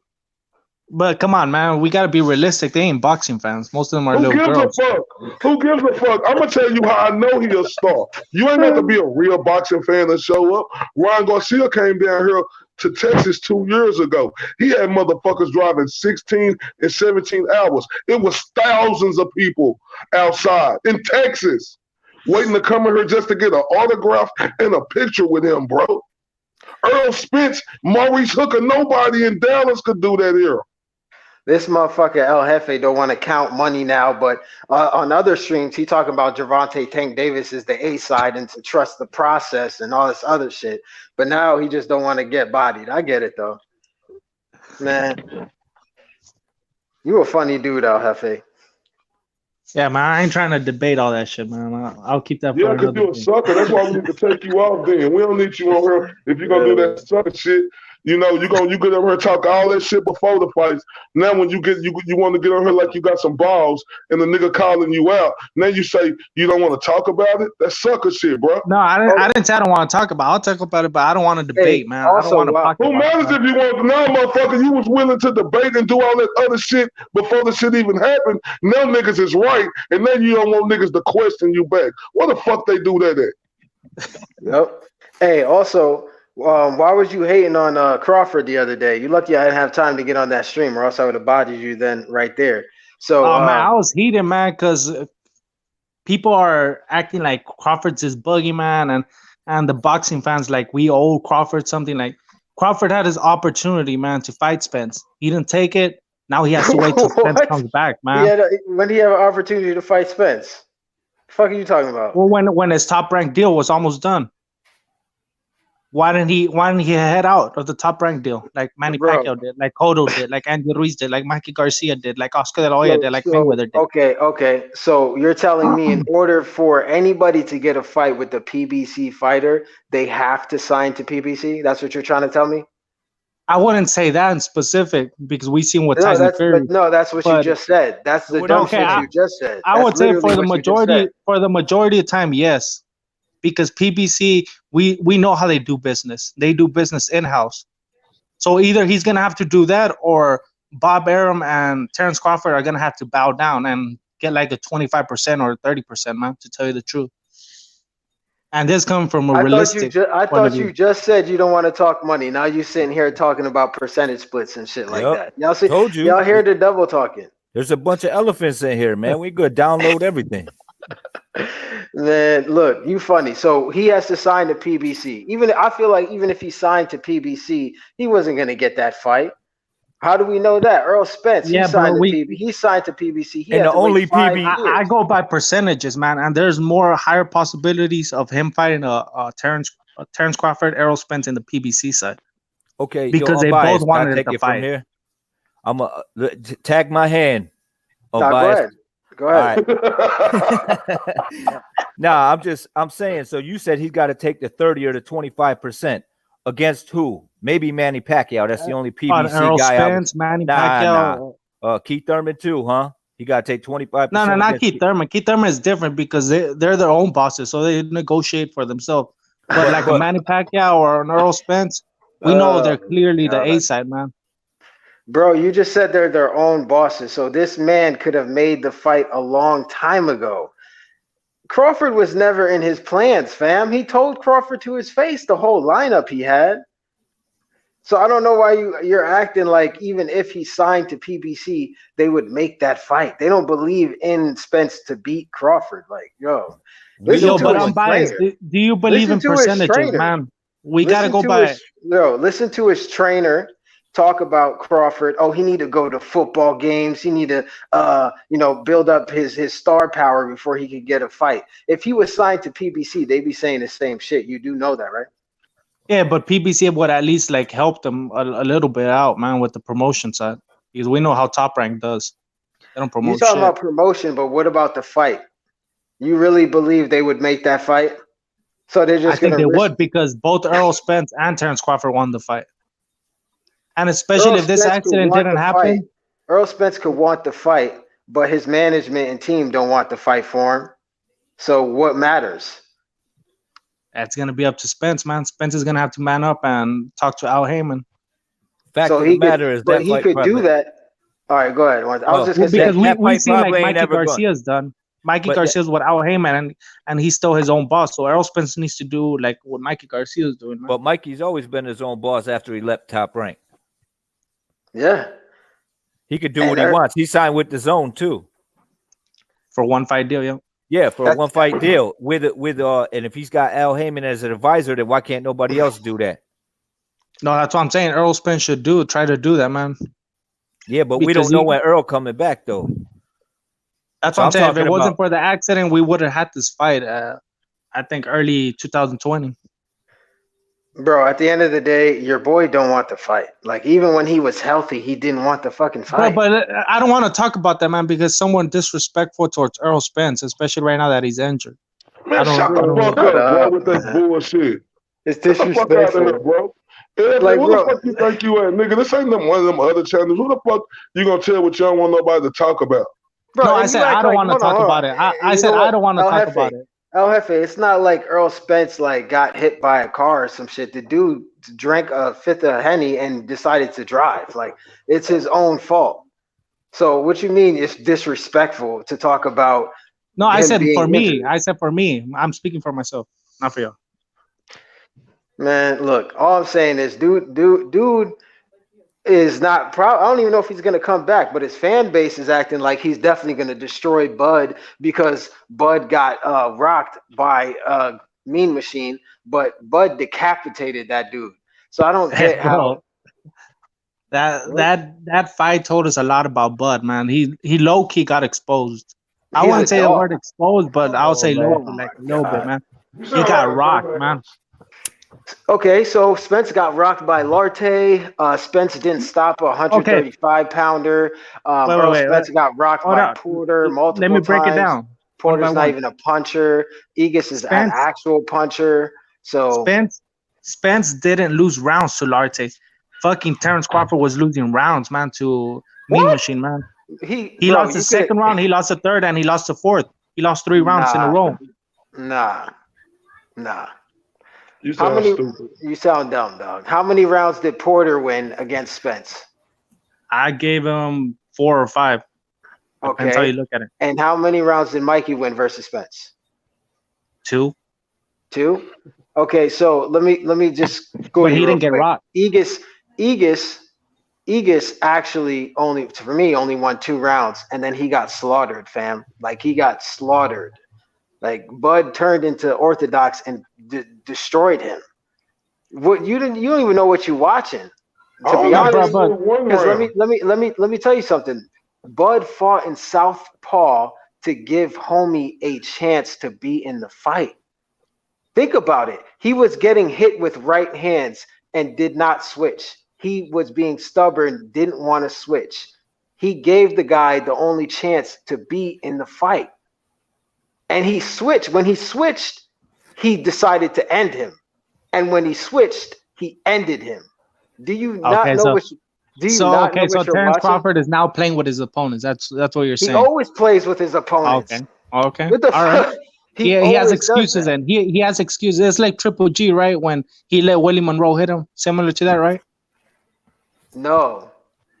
Crawford got hit, but he that's what I don't like about Terrence Crawford fans, man. They act like this dude's invincible.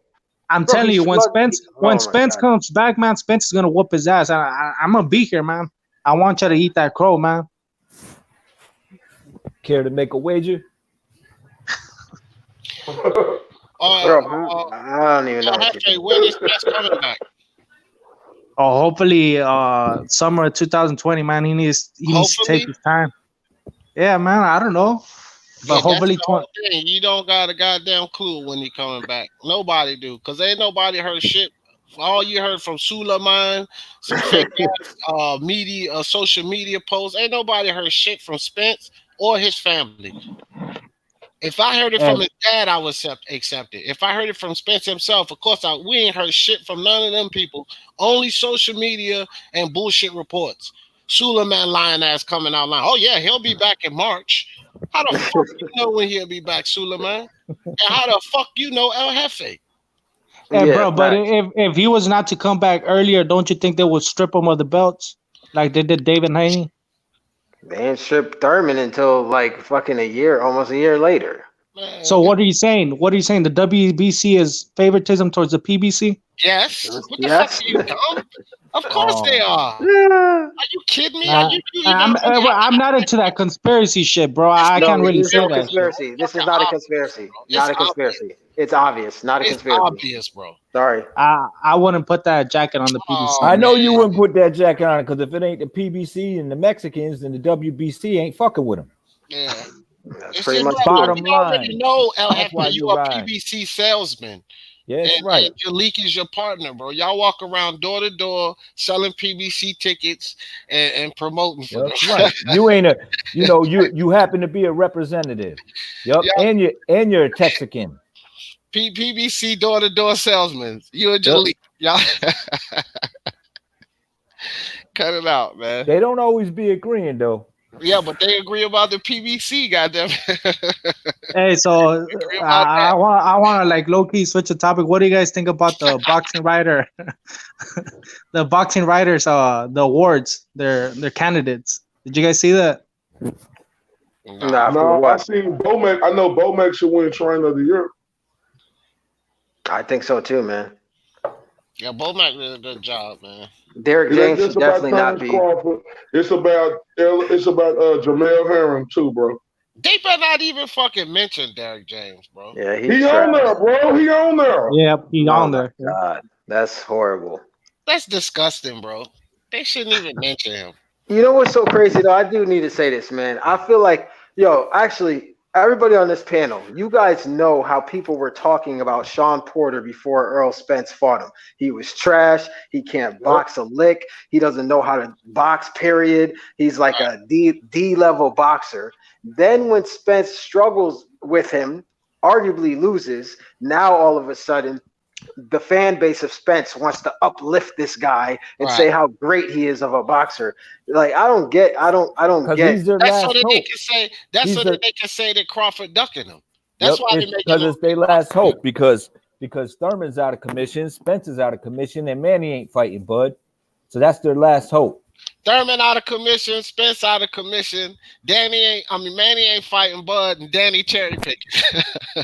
Yeah, basically, you know what I'm saying? So they got but one Who person. we should really be putting the flame on is Danny Garcia, man, because he's fighting a straight up bum, man, and he We had the should be putting opportunity. the flame on. We should be putting the flame on all of them motherfuckers because each of them can go one by one and get beat up.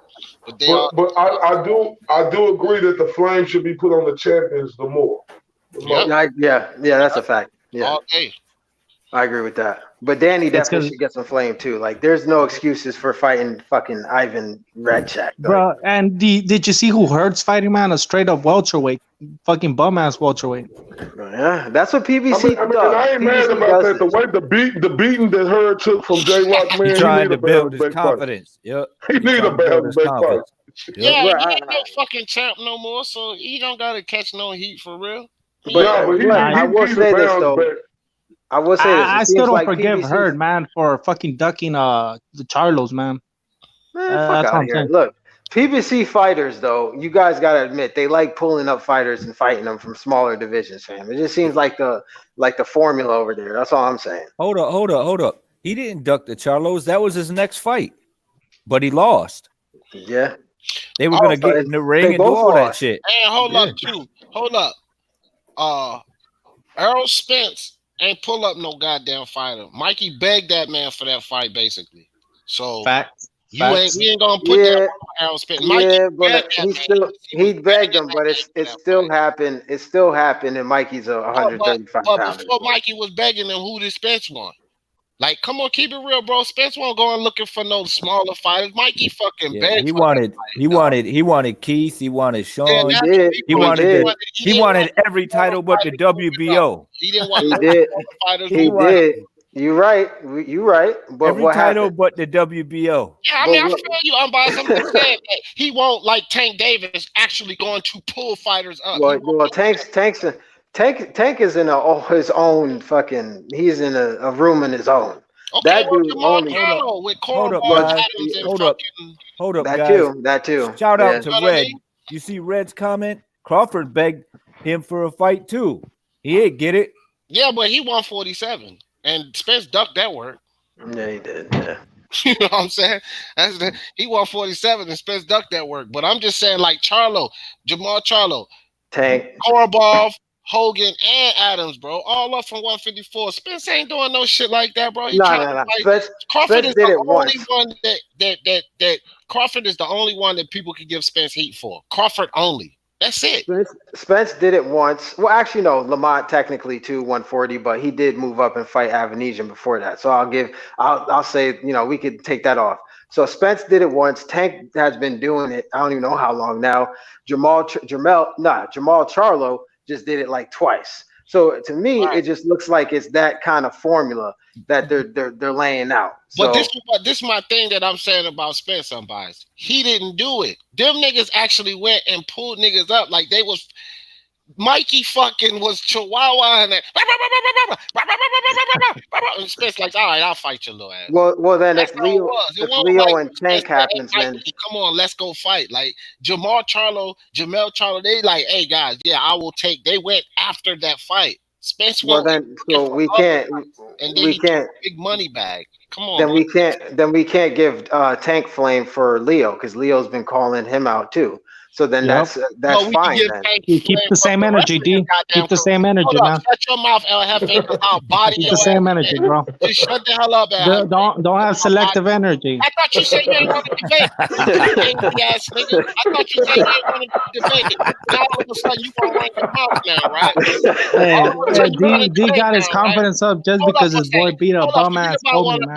Talking about. So now let me body your dumb ass. Because wait a minute, he just called Comey a bum. Hold on. Yeah. Hold on. After that, we got to give El Jefe some flame so he could put some respect on Lopez's name because you were calling him a hype job. That's what I was just getting ready to do. So now he called Comey a bum. You just said Comey's a bum too. No more. do you want to debate? You still want to debate? Because we could debate Teofimo. Oh, we could debate it. We could debate it, but let's do it on one-on-one, man. Okay, I'll mute right now. one-on-one. I'll mute right now. No, but not on here. He knows where you can find me at. Oh, yeah. You know where you can find me at. Yeah, you know where you can find him. Hey, D, you know where you can find me at, man? Man, I'll come over there. And as a matter of fact, you go over there tonight because I know you're Damn, going to try to help me. Hold up. So hold up. Am I hearing El Jefe the A side? Nah, he ain't. Nah, it's a neutral platform, but this is neutral. TVA because he gonna be the A side with the WBC over there to protect him. You know, he got the judging in his favor. That's Jaleel. Yo, so El Jefe Jefe. over there and body the judge and the fighter. El Jefe, we'll all drop off, and I tell you what, it won't take more than 2 minutes. D gonna eat you up. Oh, man, this dude already know. All that dumb shit he said about Teofimo before this fight. It's not even. He already bodied himself saying the stupid shit he said before the fight. All I gotta do is bring up the point. This dude said Ryan Garcia looks more improved than fucking Lopez. I'm like, come on, fam. Like, you can't. Come on now. Like, El Jefe just a hater of Lopez. Now that he beat Come's a bum. But before that, I mean, Ryan Garcia do look improved though. We got. Hold on. He said no. This was like months ago. He said Come was a bum just now, right? But he picked Come to knock out Lopez. Right. Come on, bro. Just like he knows the sport says Teofimo's a super duper hype job, right? Hold on. He's a super duper hype job. And right after that, he said when he fight Come's gonna knock his ass out. Okay, why in the prediction league did this nigga pick split decision or majority decision by Come? Against a hype job, a champion against a super duper hype job, you're picking majority decision. This just tell you how much of a liar he is. Just who like in the prediction league said that? He knows his sports. On his videos, Teofimo. All y'all in the prediction league? Huh? No, I'm joining it again. I'm gonna go in next season. I'm gonna have smoke for the whole prediction league. Nah, I ran unbiased off, bro. Oh yeah, all right. We'll be in there next season. Hey, but hey, Al Jefe, I need you to put some respect on Lopez's name. He actually has the best resume out of all of the young fighters right now. Yep. And please don't bring up Nakatani as a name, man. He's better please than don't bring up. Why? He had an easier time with Come than he did Nakatani. Yep. Come on, man. Comey went life and death with Robert Easter. Oh my God! Robert Easter's he's not good either, right? Was Robert Easter good for Mikey? Good, man. But he was good for Mikey, though, right? Mikey beat him easy. Okay. Who's the champ right Comey went life and death with him. Hold on, who's the champ right now? Tank Davis or Teofimo? Who's a what? Who is a champion right now? Tank Davis or Teofimo? Teo right now, of course. Okay, and hold up. And I got one more question.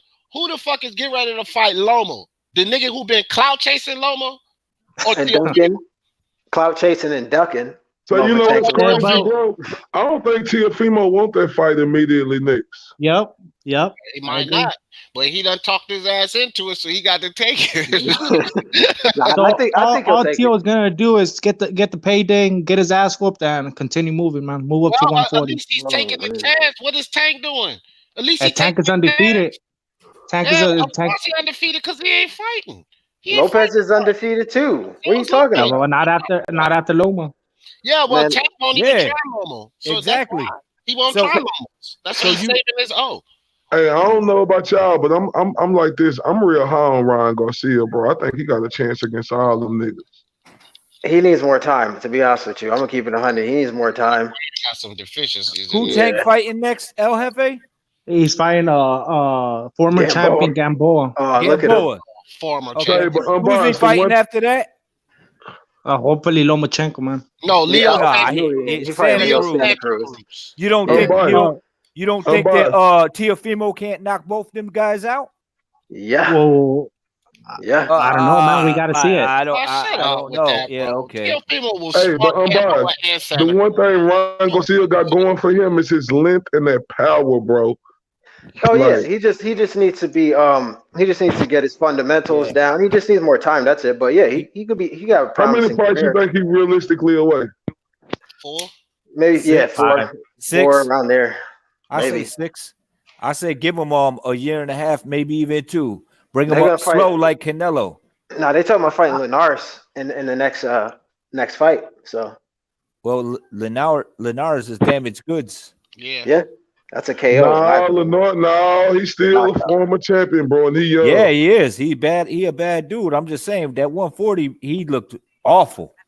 I don't know why they would put Ryan Garcia in there with Linares next if they trying to. Huh? I do, because Linares ain't that good. Yeah. Dude was getting stretched in his prime. I'm sorry, I got to keep it 100 about Linares. I just never was high on Linares, man. I'm sorry. I think he was chinny, but I think his skill set was pretty damn high. Because it's got to be high. He the only one to put Lomo on his ass. That Vargas fight. He won a couple of them rounds too. You can't say that for anybody else he been in there with, really. Campbell won some rounds too, but you know what, Linares, like for 135 in the division, he was okay, but like I'm not high on Linares, but I'm gonna give Lomachenko credit for that because he moved up and fought a bigger guy, and he like to me he whooped on Linares besides the knockdown. So, but Linares is done, dog. Like he is finished. Like, yeah, I think so too. He's been knocked out so many times, and he's been knocked out more times than Amir Khan, fam. Like he got knocked out by Yayo Thompson when Yayo was moving up in weight, and Yayo was smaller than Lomachenko, and he knocked his ass out. So I mean, I don't know, man. I'm just not high on Linares, fam. That's just my opinion. Hey, who gonna be the A side? Tank or Ryan Garcia? Ryan. No. It's gonna be Tank Davis, so that fight ain't gonna happen. Man, you know Floyd ain't gonna I wouldn't give a damn if I'm Ryan Garcia. I'll be like, fuck you then. I mean, by the time it happens, it's gonna be Ryan. Ain't gonna do no B side, bro. Not with Tank Davis. Hey, bro, you guys are not taking consideration that Tank's been selling out arenas, man. All around America. These considerations you already talking about. Tank is a ducking ass. Bro, have you seen Atlanta? He's gonna sell that shit out, man. Bro. Right now, Atlanta's a new boxing market. Right now, Tank's the A side, but by the time they fight, it'll be Ryan. Ryan probably the A side now. Ryan probably the A side now. A side right now, not to me. I think he is. He got way more accomplishments. How many accomplishments? I don't care about the accomplishments because I done seen motherfucking champions walk out second place to a dude who was just more popular than them. All I know is Ryan Garcia getting paid way more than Tank. I know that for a fact. How many pay-per-views Ryan Garcia got? Huh? Zero. How many pay-per-views do Ryan Garcia got? He got zero. Okay, well, TBA, you just ran this pay-per-view thing on me the other night. Tank don't got no damn pay-per-view. Tank don't have one either. What you talking about? Well, who is in line for pay-per-views, though? Man, he ain't in line for no damn pay-per-view. What the hell is you talking about, dude? Listen, that doesn't matter right now. The dude is definitely overhyped, bro. Hold up, D. Hold up. You tried to thought you was finna get me talking about pay-per-views. Ryan Garcia or Tank Davis ain't got no pay-per-view. Yeah, but Ryan Garcia. Hold up, fam. Hold up. Ryan Garcia got 4.3 million goddamn Instagram fans. Tank Davis got 1.9. It's not even close, bro. You talking about pay-per-view? Who more closer? I would say Ryan Garcia is. Yeah, well, I don't know, man. We know this though. DAZN made a big ass deal for Ryan Garcia, and it was the biggest payday that any prospect has ever gotten in history. So we do know that, and if we look at how much he's making versus Tank, it's not even comparable. Like how much is Tank just made? What you think that contract is, unbiased?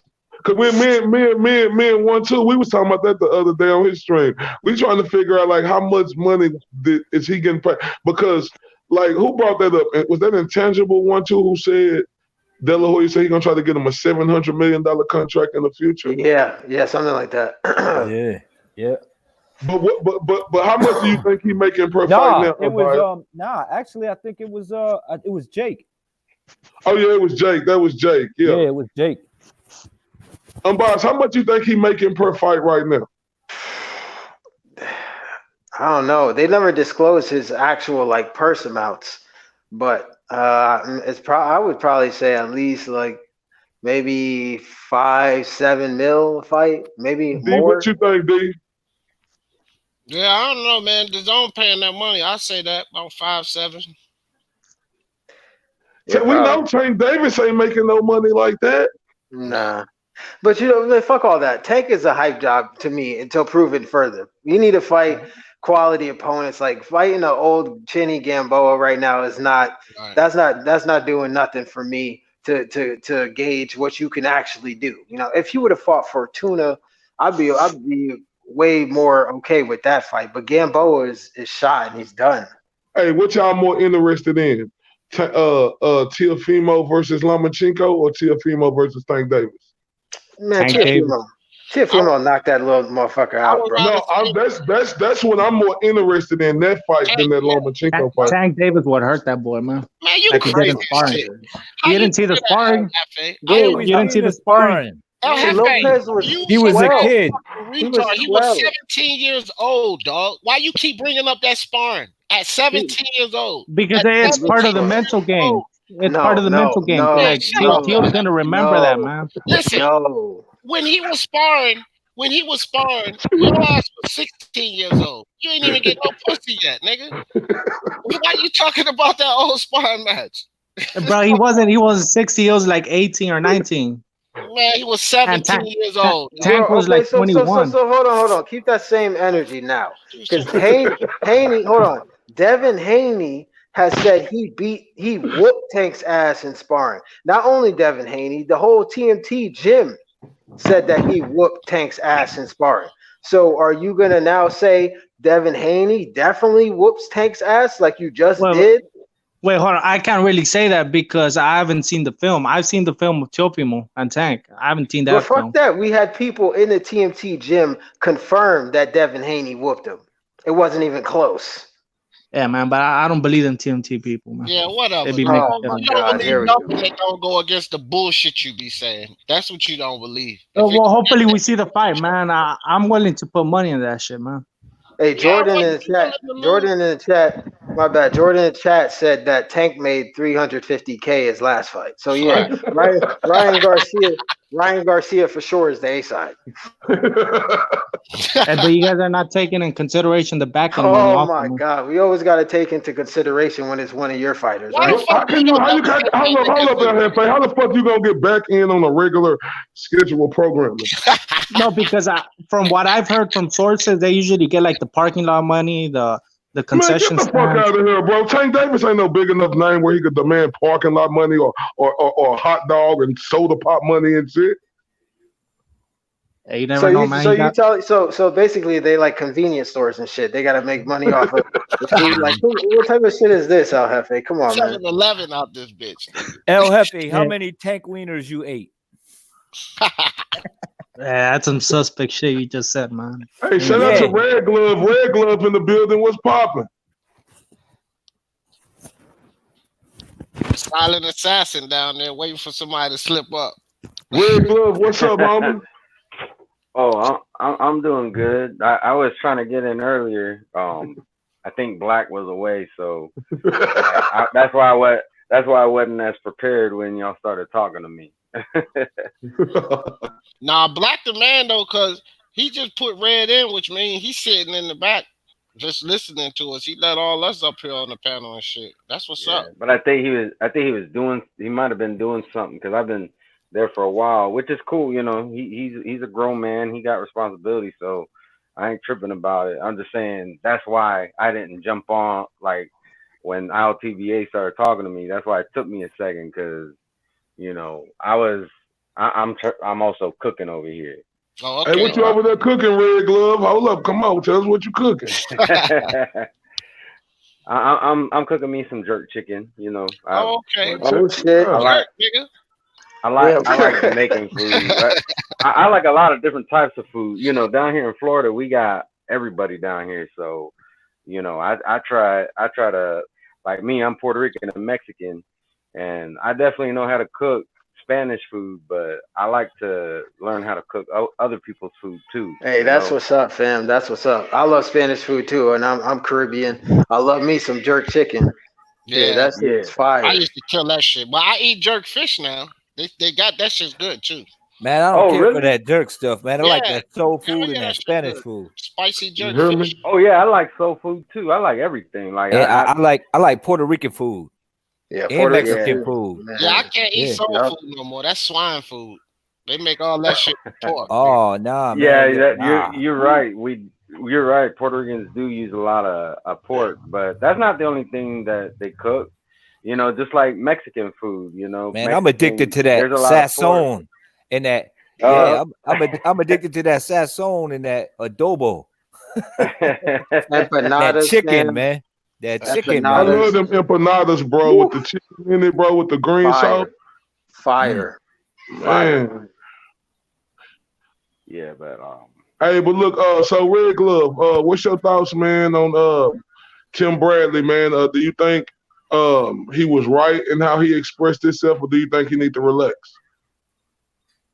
I mean, at the end of the day, I'm always curious to hear what a boxer's feelings are on some things. Even if it is coming from a little bit of a corporate standpoint, you you just got to learn to take these guys' words with a grain of salt. Really, I mean, it's there's nothing wrong with what he said, and I mean, in all that heat that he gave the PBC, he actually gave props to Deontay Wilder, which is funny because now he's being called a coon and all this, but you see what I'm saying? Like there's double standards here. Like people can't just say, oh well, he's just speaking what how he sees it. Because I don't agree with what he said about Deontay Wilder. But if that's the way that he feels, that's the way that he feels. That it's like I said, I take all these guys on what they got to say with a grain of salt. Me You too. know, Hey, some and I'm glad you brought up Deontay Wilder. This is for the whole panel. Speaking of that, we know Deontay Wilder got a Using big them fight for? coming up in What you using February them for? versus Tyson Fury. What are y'all thoughts on Tyson Fury? Him and his trainer and Ben Davison departing from each other. Oh man, Tyson Fury just disappointing me left and right, bro. With the WWE, the UFC, and this Really? split, I think it's too close to the fight to be split with Ben Davison. But at the same time, if you got some issues and shit with your trainer, it probably ain't good to be going in no fight with them issues anyway. Especially not a fight as dangerous as Deontay Wilder. So it's kind of a two-edged sword. I just think it puts him at a slight disadvantage switching up trainers that close to the fight, though. Unbiased. I think he took off for a second, Yeah, bro. it bounced. Red Glove. I mean, I kind of feel like how B feels about the situation. Um, I mean, I just want to bring something out because I'm not entirely sold that this fight is actually going to happen in February. Nope. Like it's supposed to, but here's something that I was thinking about not that long ago, and that's Tyson Fury is actually kind of known to pull out a fight, and not He just out of really fights, is. but out of big fights. Because he pulled out from that Klitschko rematch, and then he also pulled out from David Haye twice, not once but twice, to the point where David Haye was like, you know what, I'm not even fucking with him because we signed these contracts, we go through all these negotiations, and then he gonna pull out anyway. So I mean, I know I give Wilder a lot of heat, and I'm not saying he's afraid of Wilder. I just think he just does whatever the fuck he feels like. If he feels like I'm gonna go on a coke binge, I'm gonna go on a coke binge and not fight nobody. If I want to go to the WWE, that's what the fuck I'm gonna do. So that's how I feel about this whole thing. So I mean, if the fight happens in February, absolutely, this is kind of a weird move to make.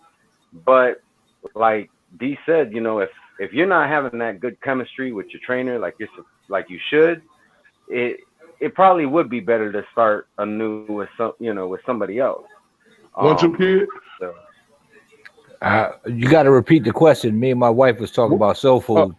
What is your thoughts on Tyson Fury, him and his trainer and Ben Davis departing from each other?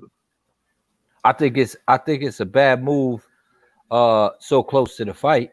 Yeah. I don't think that that's something you want to mess with.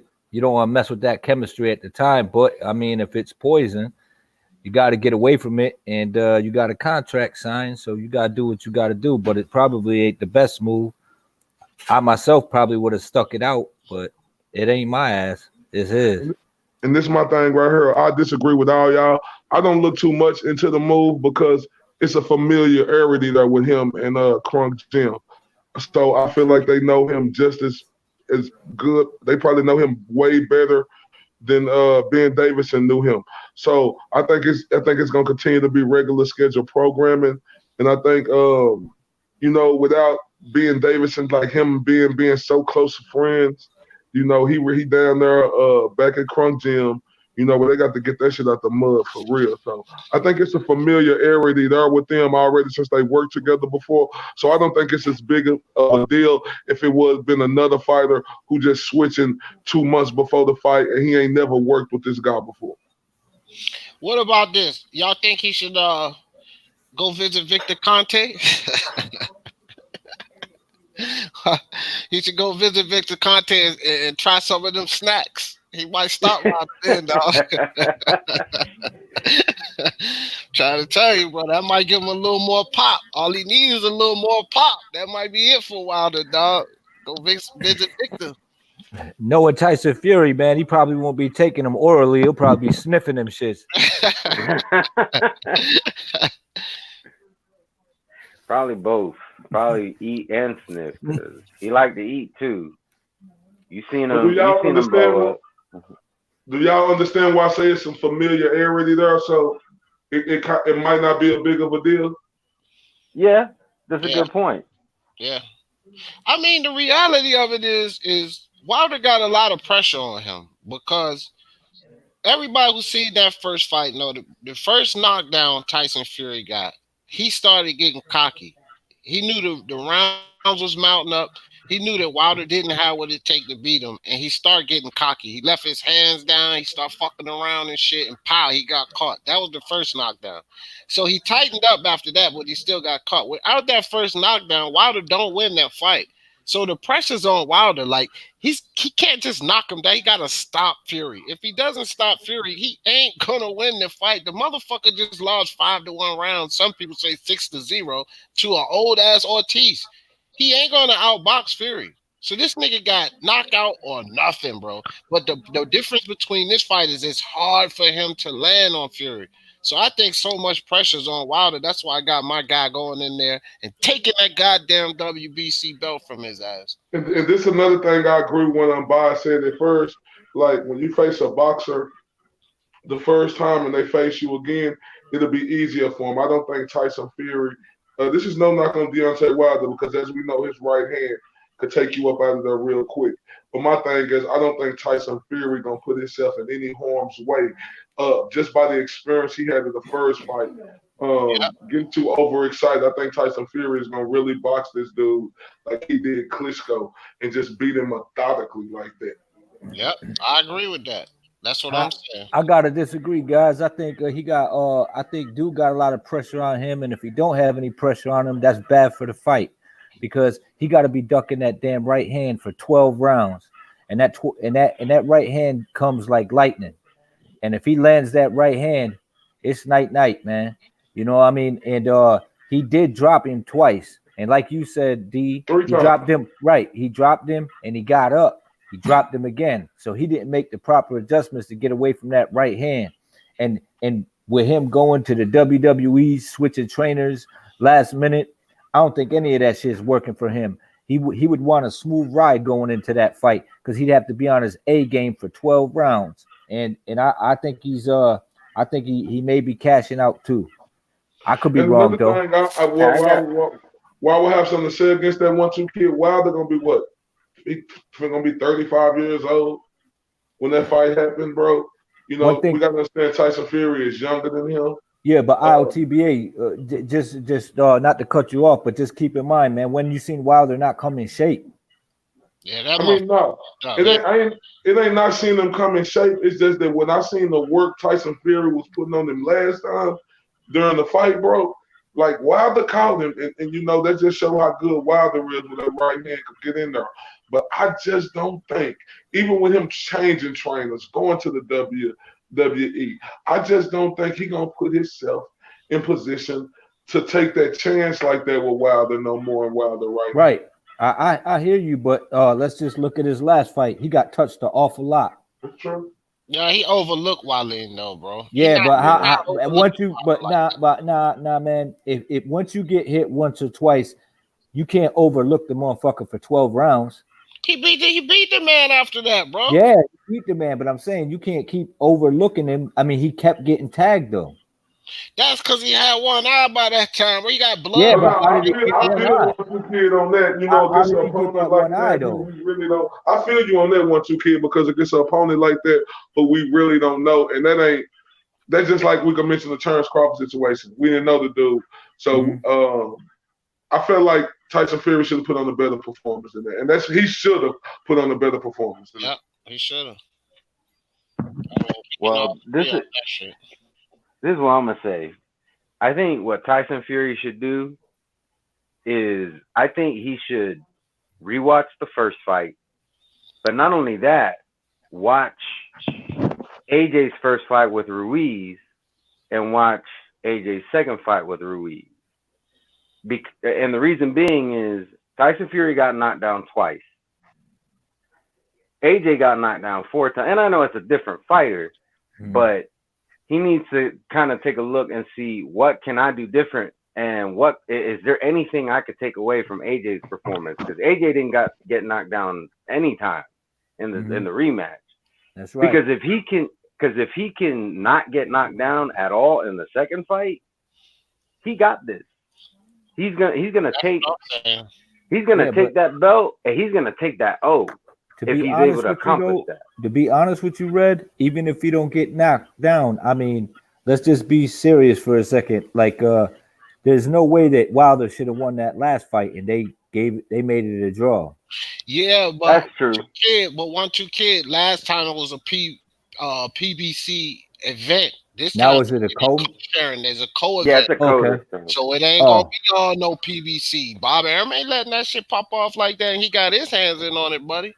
Ain't gonna be all that robbery shit. Ain't no sir. He don't have the judges in his favor this time. Because Bob Arum got his own dogs that he said. That's a good point. That's a good point. That's a good point, yeah. Yeah, so I think that's what he should do. If he can do what he did in the first fight, minus getting knocked down, he got this. He will. He should. He's really gonna make a statement doing that, even though it's not a knockout, because it's like you took this man's belt and his O, and let's remember he was the first one to beat Klitschko in after 10 years. Yeah, he was living. Hey, and I ain't trying to change subjects on y'all, but what's his name? Naoya? How you say his name? Naoya, boy, he brung up some shit to me the other day, bro. Like, I don't know who live stream we was on, but he was talking about pound for pound. I was listening to his video, and he was mentioning pound for pound, and he made some valid fucking points on why that dude, what's his name, Naoya? You're talking about Naoya. No, I'm talking about the Chinese fighter. Oh, you're talking about Inoue. Yeah, Inoue. He made some valid points why he should be considered for like number one pound for pound. What y'all think about that? No, I got Inoue in my top 5, and I heard that too, and I say that he made some valid points, but bro, that man don't got the time Canelo Crawford got it in, and he didn't. And with Lomachenko. Man, fuck all that shit Inoue talking about, man. Hey, D, I ain't trying to cut you off, but you say he ain't got the time. But what about Roman Gonzalez? Roman Gonzalez didn't really have the time either. He just beat some people who and everybody was saying he was pound for pound number one. I don't got him on my pound for pound. I mean, pound for pound is the list of your own, and I have Canelo, Crawford, Loma, Inoue, and Usyk. So but I no. I know you got. I'm just saying you don't think he made valid points where you could be like, okay, I could consider him for number one pound for pound? No. I think he made some valid points to be up there, like in the conversation, but to take over number one, nah, I don't agree with him. Nope. 1, 2.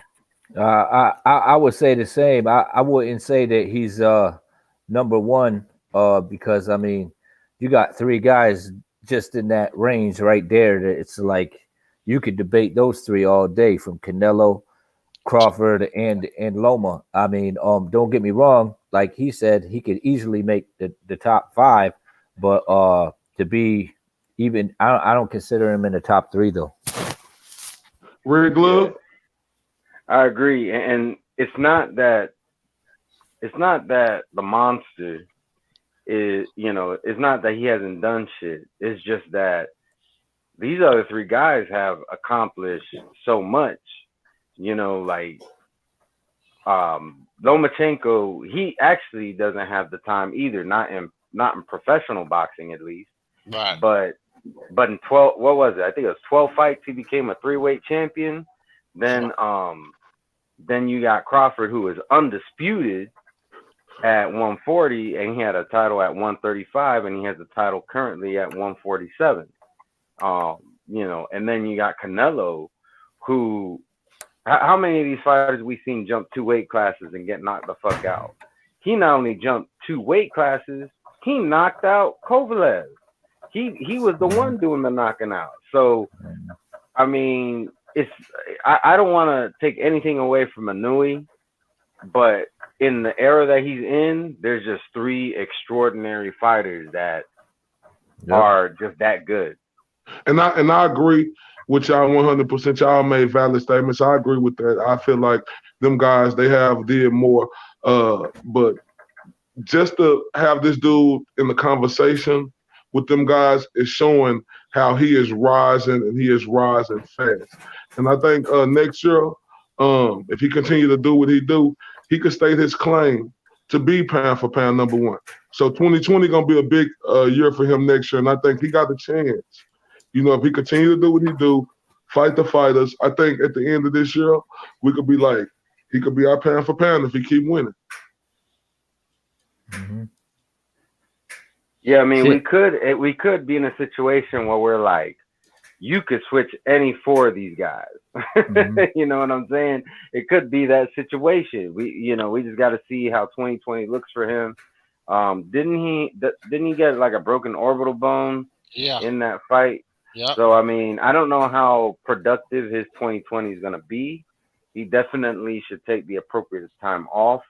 It may not be 2020, though, given that fact. It could end up being 2021, which at that point, it might be even harder because let's say if Crawford is able to make undisputed again by some chance, I doubt it, but let's say he does, he's going to make it so much harder for anybody to make an argument.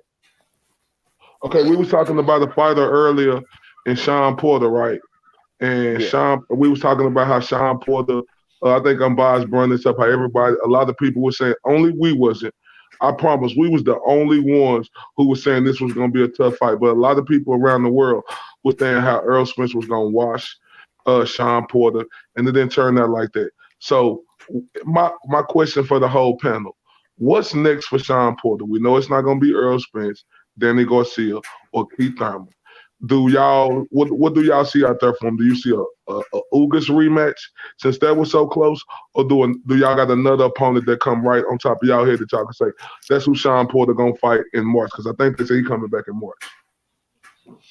Kenny Porter said it could be any of them. So I don't know, man. I don't know. I'm not used to Shawn Porter being one to be ducking no smoke. That's why I don't like the shit that he doing with Terrence Crawford talking about we'll do it on our own terms and friends. Like, bro, that's the biggest fight for you right now in the welterweight division.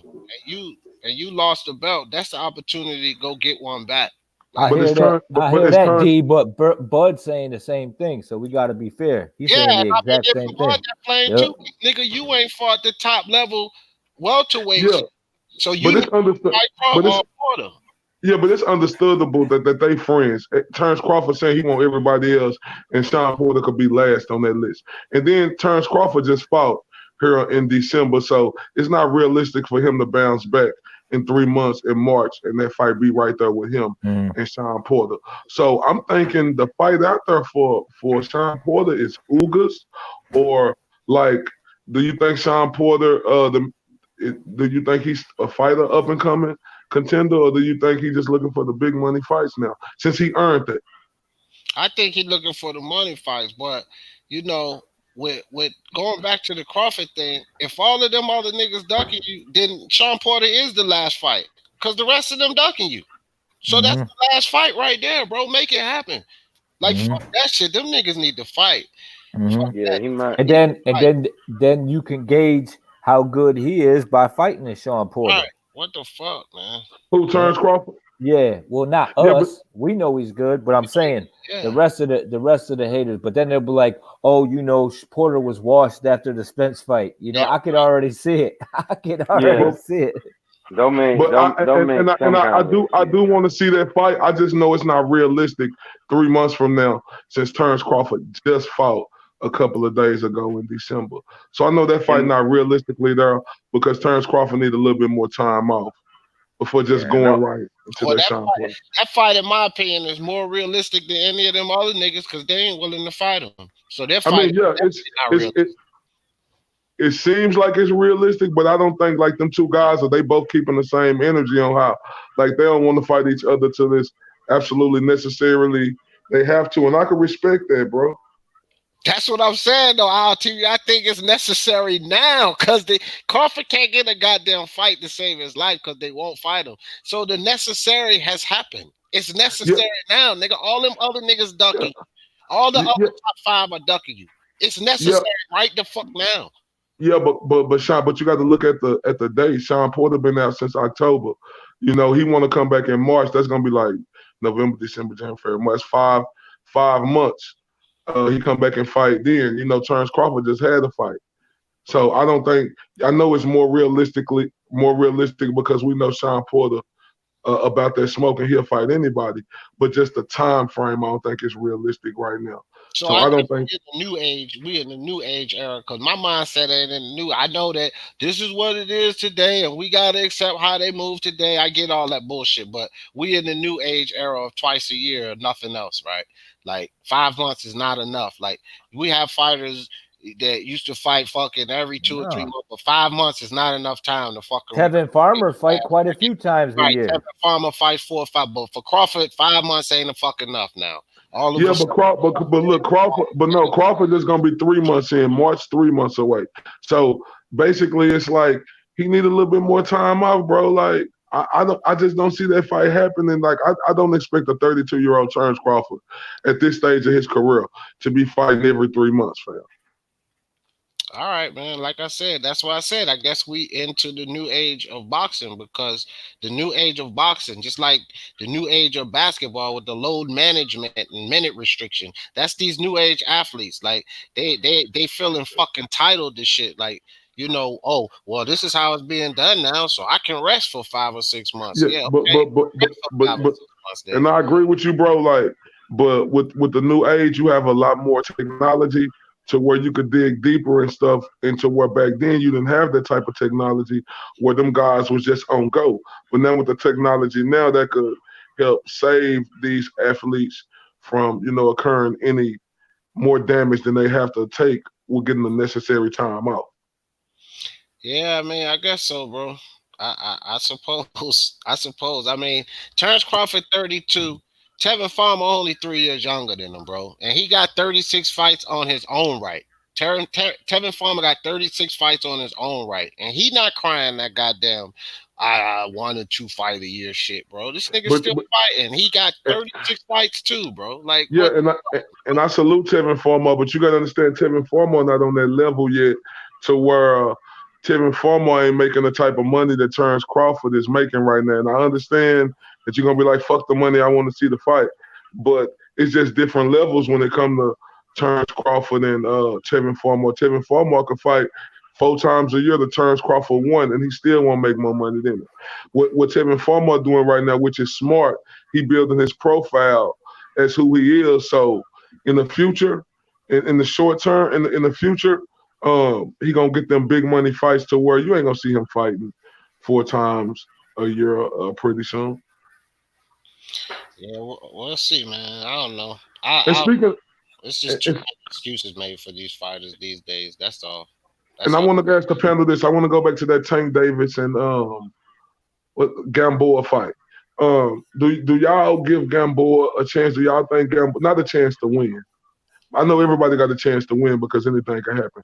But do y'all think Gamboa got the power left in him to where he could hurt Tank Davis? Yep. I think Gamboa got a chance to win. Um, I think he got a legitimate shot. Only reason I say that is not because of how bad Tank is or not, but Tank ain't proved shit. Tank ain't proved shit yet. Like again, like he still got to step it up. You know, and to tell you the truth, if Gamboa go in there and spark his little ass and knock his ass to slam the fuck out, you know, that would be a joyous day. I don't really have a horse in that race. I don't give a shit who wins that fight, really. But if Gamboa was to upset Tank, boy, that would be a joyous day. Because that just shows you that you have to test yourself, bro. You can't keep fighting these older guys on their way out the door and smaller guys moving up in weight. You got to fight people better than yourself. Like Teofimo, before this fight, everybody was saying Kami was better than that kid. Kami was gonna knock this kid out. Kami this, Kami that. He got exposed during Nakatani. Now he's stepping up. Okay, it's a step up fight, and he sparked them in 2 rounds, bro. So step the fuck up, Tank Davis. Step up. Shout out to Black Horseman. Get 2 pull promotions. hey, when I heard D talking about that would be a glorious day. in my head, I could hear, "Oh, happy day when Tank Davis was knocked the fuck out." Hey, now I ain't gonna lie to you, bro. Like when fighters like Tank Davis, I don't wish no bad on nobody, but when you're a culture vulture to the sport like he is right now, you can't, you find yourself not wanting to cheer for them guys because as talented as Tank Davis is, and he is very talented, bro, very talented. He don't want to put himself in position to take the necessary chances to be great to where instead of us criticizing you, we could give you praise. Like, how can we not give Teofimo praise, right? Like, we're going to see, because at the end of the day, we know Bob Arum ain't going for that bullshit. Bob Arum ain't finna let you get no fight, and it ain't going to be a fight motherfuckers ain't going to want to watch unless it's a mandatory and you got to fight that motherfucker. Yeah, I ate crow on that Teofimo fight, and not saying that I didn't think Teofimo was good. I thought Coleman was gonna win. I thought it was gonna be a close fight, but it wasn't even close. So and I know that's D Jefferson's boy. Your boy made me eat crow on Saturday night. He bet at least you a man about it. This nigga goddamn called my man. No, not yeah, I heard. Not well, he knows his sports with this super duper hype job, all this. Now this fool just put another video talking about he still say he a super duper hype job. How are you a damn super hype job and you just be the champion, bro? Hello. But then he validates Tank Davis for everything. Come on, bro. Like this dude is a straight clown, bro. Well, I mean, he's the same type of dude to say that Terrence Bud Crawford is a hype job because he beat Jeff Horn, who was an undefeated champion who beat Manny Pacquiao. Right. So got exposed in the fight against Mean Machine. But you say that Terrence Crawford got exposed against Mean Machine, but you know nothing of Mean Machine. How can you say a guy got exposed by a guy that you know nothing of? You know nothing of his opponent. Nothing. So how could he have possibly gotten exposed when you don't know what caliber of opponent he's fighting? See, and you know what, D? That's what's wrong with a lot of today's boxing fan base. They think their lack of knowledge makes these fighters bums. They never take in consideration maybe they just don't know shit about boxing. They don't. Because it's the same thing with Nakatani, bro. Like people didn't know of Nakatani. Not just Nakatani, man. I did a video on a lot of these Japanese fighters now. Who was the dude that just won last Saturday? Just fucking dude. Oh fuck. Isu. What was his name, man? Anyway, it was another Japanese fight. He was the underdog. He just upset. He just won. Like motherfuckers gotta stop underestimating these Japanese fighters because y'all don't know them. All of a sudden, they're no good. But when it comes to boxing, tell me the reflexes doesn't matter when it comes to the sport of boxing. Well, see, a lot of these Japanese fighters are training in martial arts and boxing. So, what does martial arts training do? Reflexes. So, the average Japanese fighter reflexes may be a little more keen, and reflexes have you in boxing. All this underestimation, all of these fighters just because they're a prospect, but they come from another country where you don't know about them. All of a sudden, they bums the low-level fighters. Well, to my understanding, as a prospect, you're not a bum or you're not good until you found out. And so Nakatani went in there with a good fighter, Teofimo, and he proved he wasn't a bum. Why did Teofimo have to be exposed by a bum? Why could it be that Nakatani proved that he was not a bum?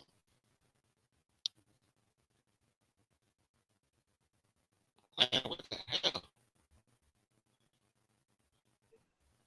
I'm still here. I don't know if you said something to me. My No. phone was wigging out for a little bit though. Rant, man. I was just like, yeah, Y'all good? he ranting so hard. Yeah, man. Huh? Nah, yeah, we good. I was just laughing at E-Punch. Yeah, man. Lisa said D sound like Roger Hey, Trout. but shout out to y'all, man. Shout out to the UGC, man. I got to go and call this one today, man. Shout out to everybody that was in the chat. Shout out to D Jefferson, Red Glove, Unbiased Black, even El Jefe, my nigga 1-2 Kids, just everybody who was on here, man. Y'all know how we come in realist boxing talk, true media. I'm on that bullshit again. All right, fam. All right, LTBA.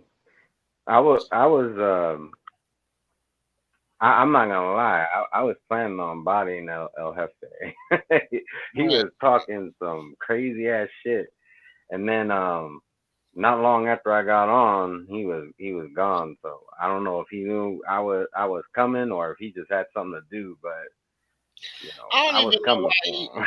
it's sometimes like I don't even know why El Jefe jump on this panel half the time. Like I give him respect for jumping on the panel, but dog, you done said so much foolish shit. Just coming onto this panel is going to be a body. Cause his shit always comes back around to him. Like, you should have said some of the awful shit he said about Teofimo. And like, you actually think you're gonna come back on this panel with me on this panel after all of that dumb shit you said about Teofimo, and then try to, charge me as like, I'm like, bro, you said it's okay. Well, since you want to debate now, I don't want to debate. No, I don't want to debate. Yeah, because you know what you said about Teofimo, nigga. That's just funny as hell, bro. It is. It's funny. Like he just he wants to be able to say whatever he wants to say, but then when you're giving your piece, he's like, no, you gotta give so and so respect, or you gotta take this into consideration. Right. Or Like, put respect on I forget what it was. process.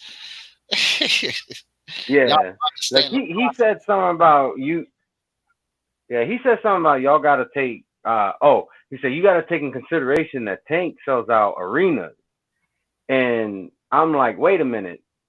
He didn't take in consideration that Wilder doesn't sell out arenas, but he said Wilder's gonna break 400K pay-per-views. It's like, why don't you take some shit into consideration? You know what I'm saying? Like, and he has a right to his point of view. Like, I'm not saying he doesn't. It's just when other people are talking, he likes to try to put their point of view down.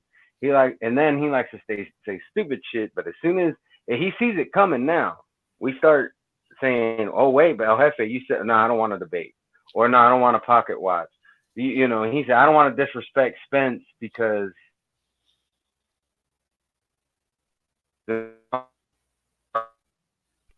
Crawford. So I don't really see what's stopping you from talking about Spence. Like he says a lot of stupid shit, and it is what it Man, he been hanging out with Jalik too much, man. He's starting to get some of those is. crazy ideals and shit. Like Jalik be coming out of left field, and he's like, I think outside the box. I said, you damn sure do think outside the box, outside of anybody's box, nigga. Hefe over there, he with some of the Jalik ideas, because some of that shit they be Yeah. saying, man. Blair Cobb. I think Jalik should just try to stick to being positive, because when he tries to flex, it like one day he told me that I can't fuck with him on the debate shit. Yeah. I jumped on his live. I'm like, what the fuck you talking about? I haven't seen you win one yet. And he said I only want to debate AJ Wilder, and I kept on talking about how he avoids questions and stuff, and he kept on bringing up AJ Wilder. I said, Jalik, right now you're the only one who's talking about AJ and Wilder. I'm talking about how you like to, and I seen him do it to you, D, where you ask him a question, he avoids it, and then he'll ask you a question. Right. And one day you're like, I'm not giving you any more boxing knowledge, Right. like, and that's what he does. Like and I told him, I said, why do you not answer questions? And he's just like, he avoided it. He's like, I'm gonna tell you what, Red, in 2020, it's like, just answer the damn question. Like you said, I only want to debate AJ and Wilder, but I'm asking you this simple question that has nothing to do with those two guys, and you're still avoiding the question. So what's the excuse now? Like I jumped off the live. I'm like, you know what? This is just a waste of time. Like you over here capping. He don't answer Basically. no questions, bro. And that's what I told him in a debate. If whether you call it corporate or just the debate where you go on somebody, when you do crossfire in a debate, people gotta ask you questions on the points you make. If you make a point, be able to question you on the points you made. If you're not gonna answer any questions on the points you made, then you're not debating, bro. That's what a debate is. The regular term for it is called a crossfire. You crossfire. You have an opening comment. What's your point? What's his point? You have a crossfire on that. Crossfire is on your points, on your debate points. You got to ask questions, and you have to answer them and support them. If you're not doing that, then you're not debating. Yeah. At that point, you're just talking. Yeah, you're just talking at that point, and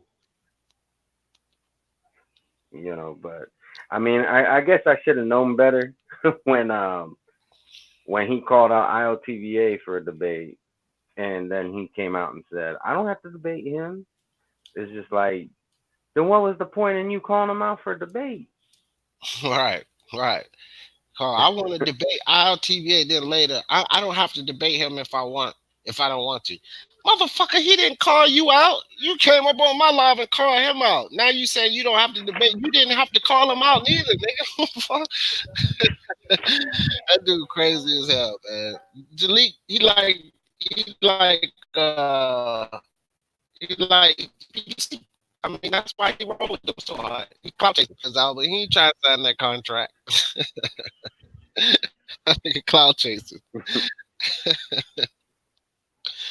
It's crazy, like, but it is what it is. I told him, I said, I don't want you to lose your positivity, but I think if like that's my suggestion to him. Just if you're gonna say you're not gonna debate, just don't debate.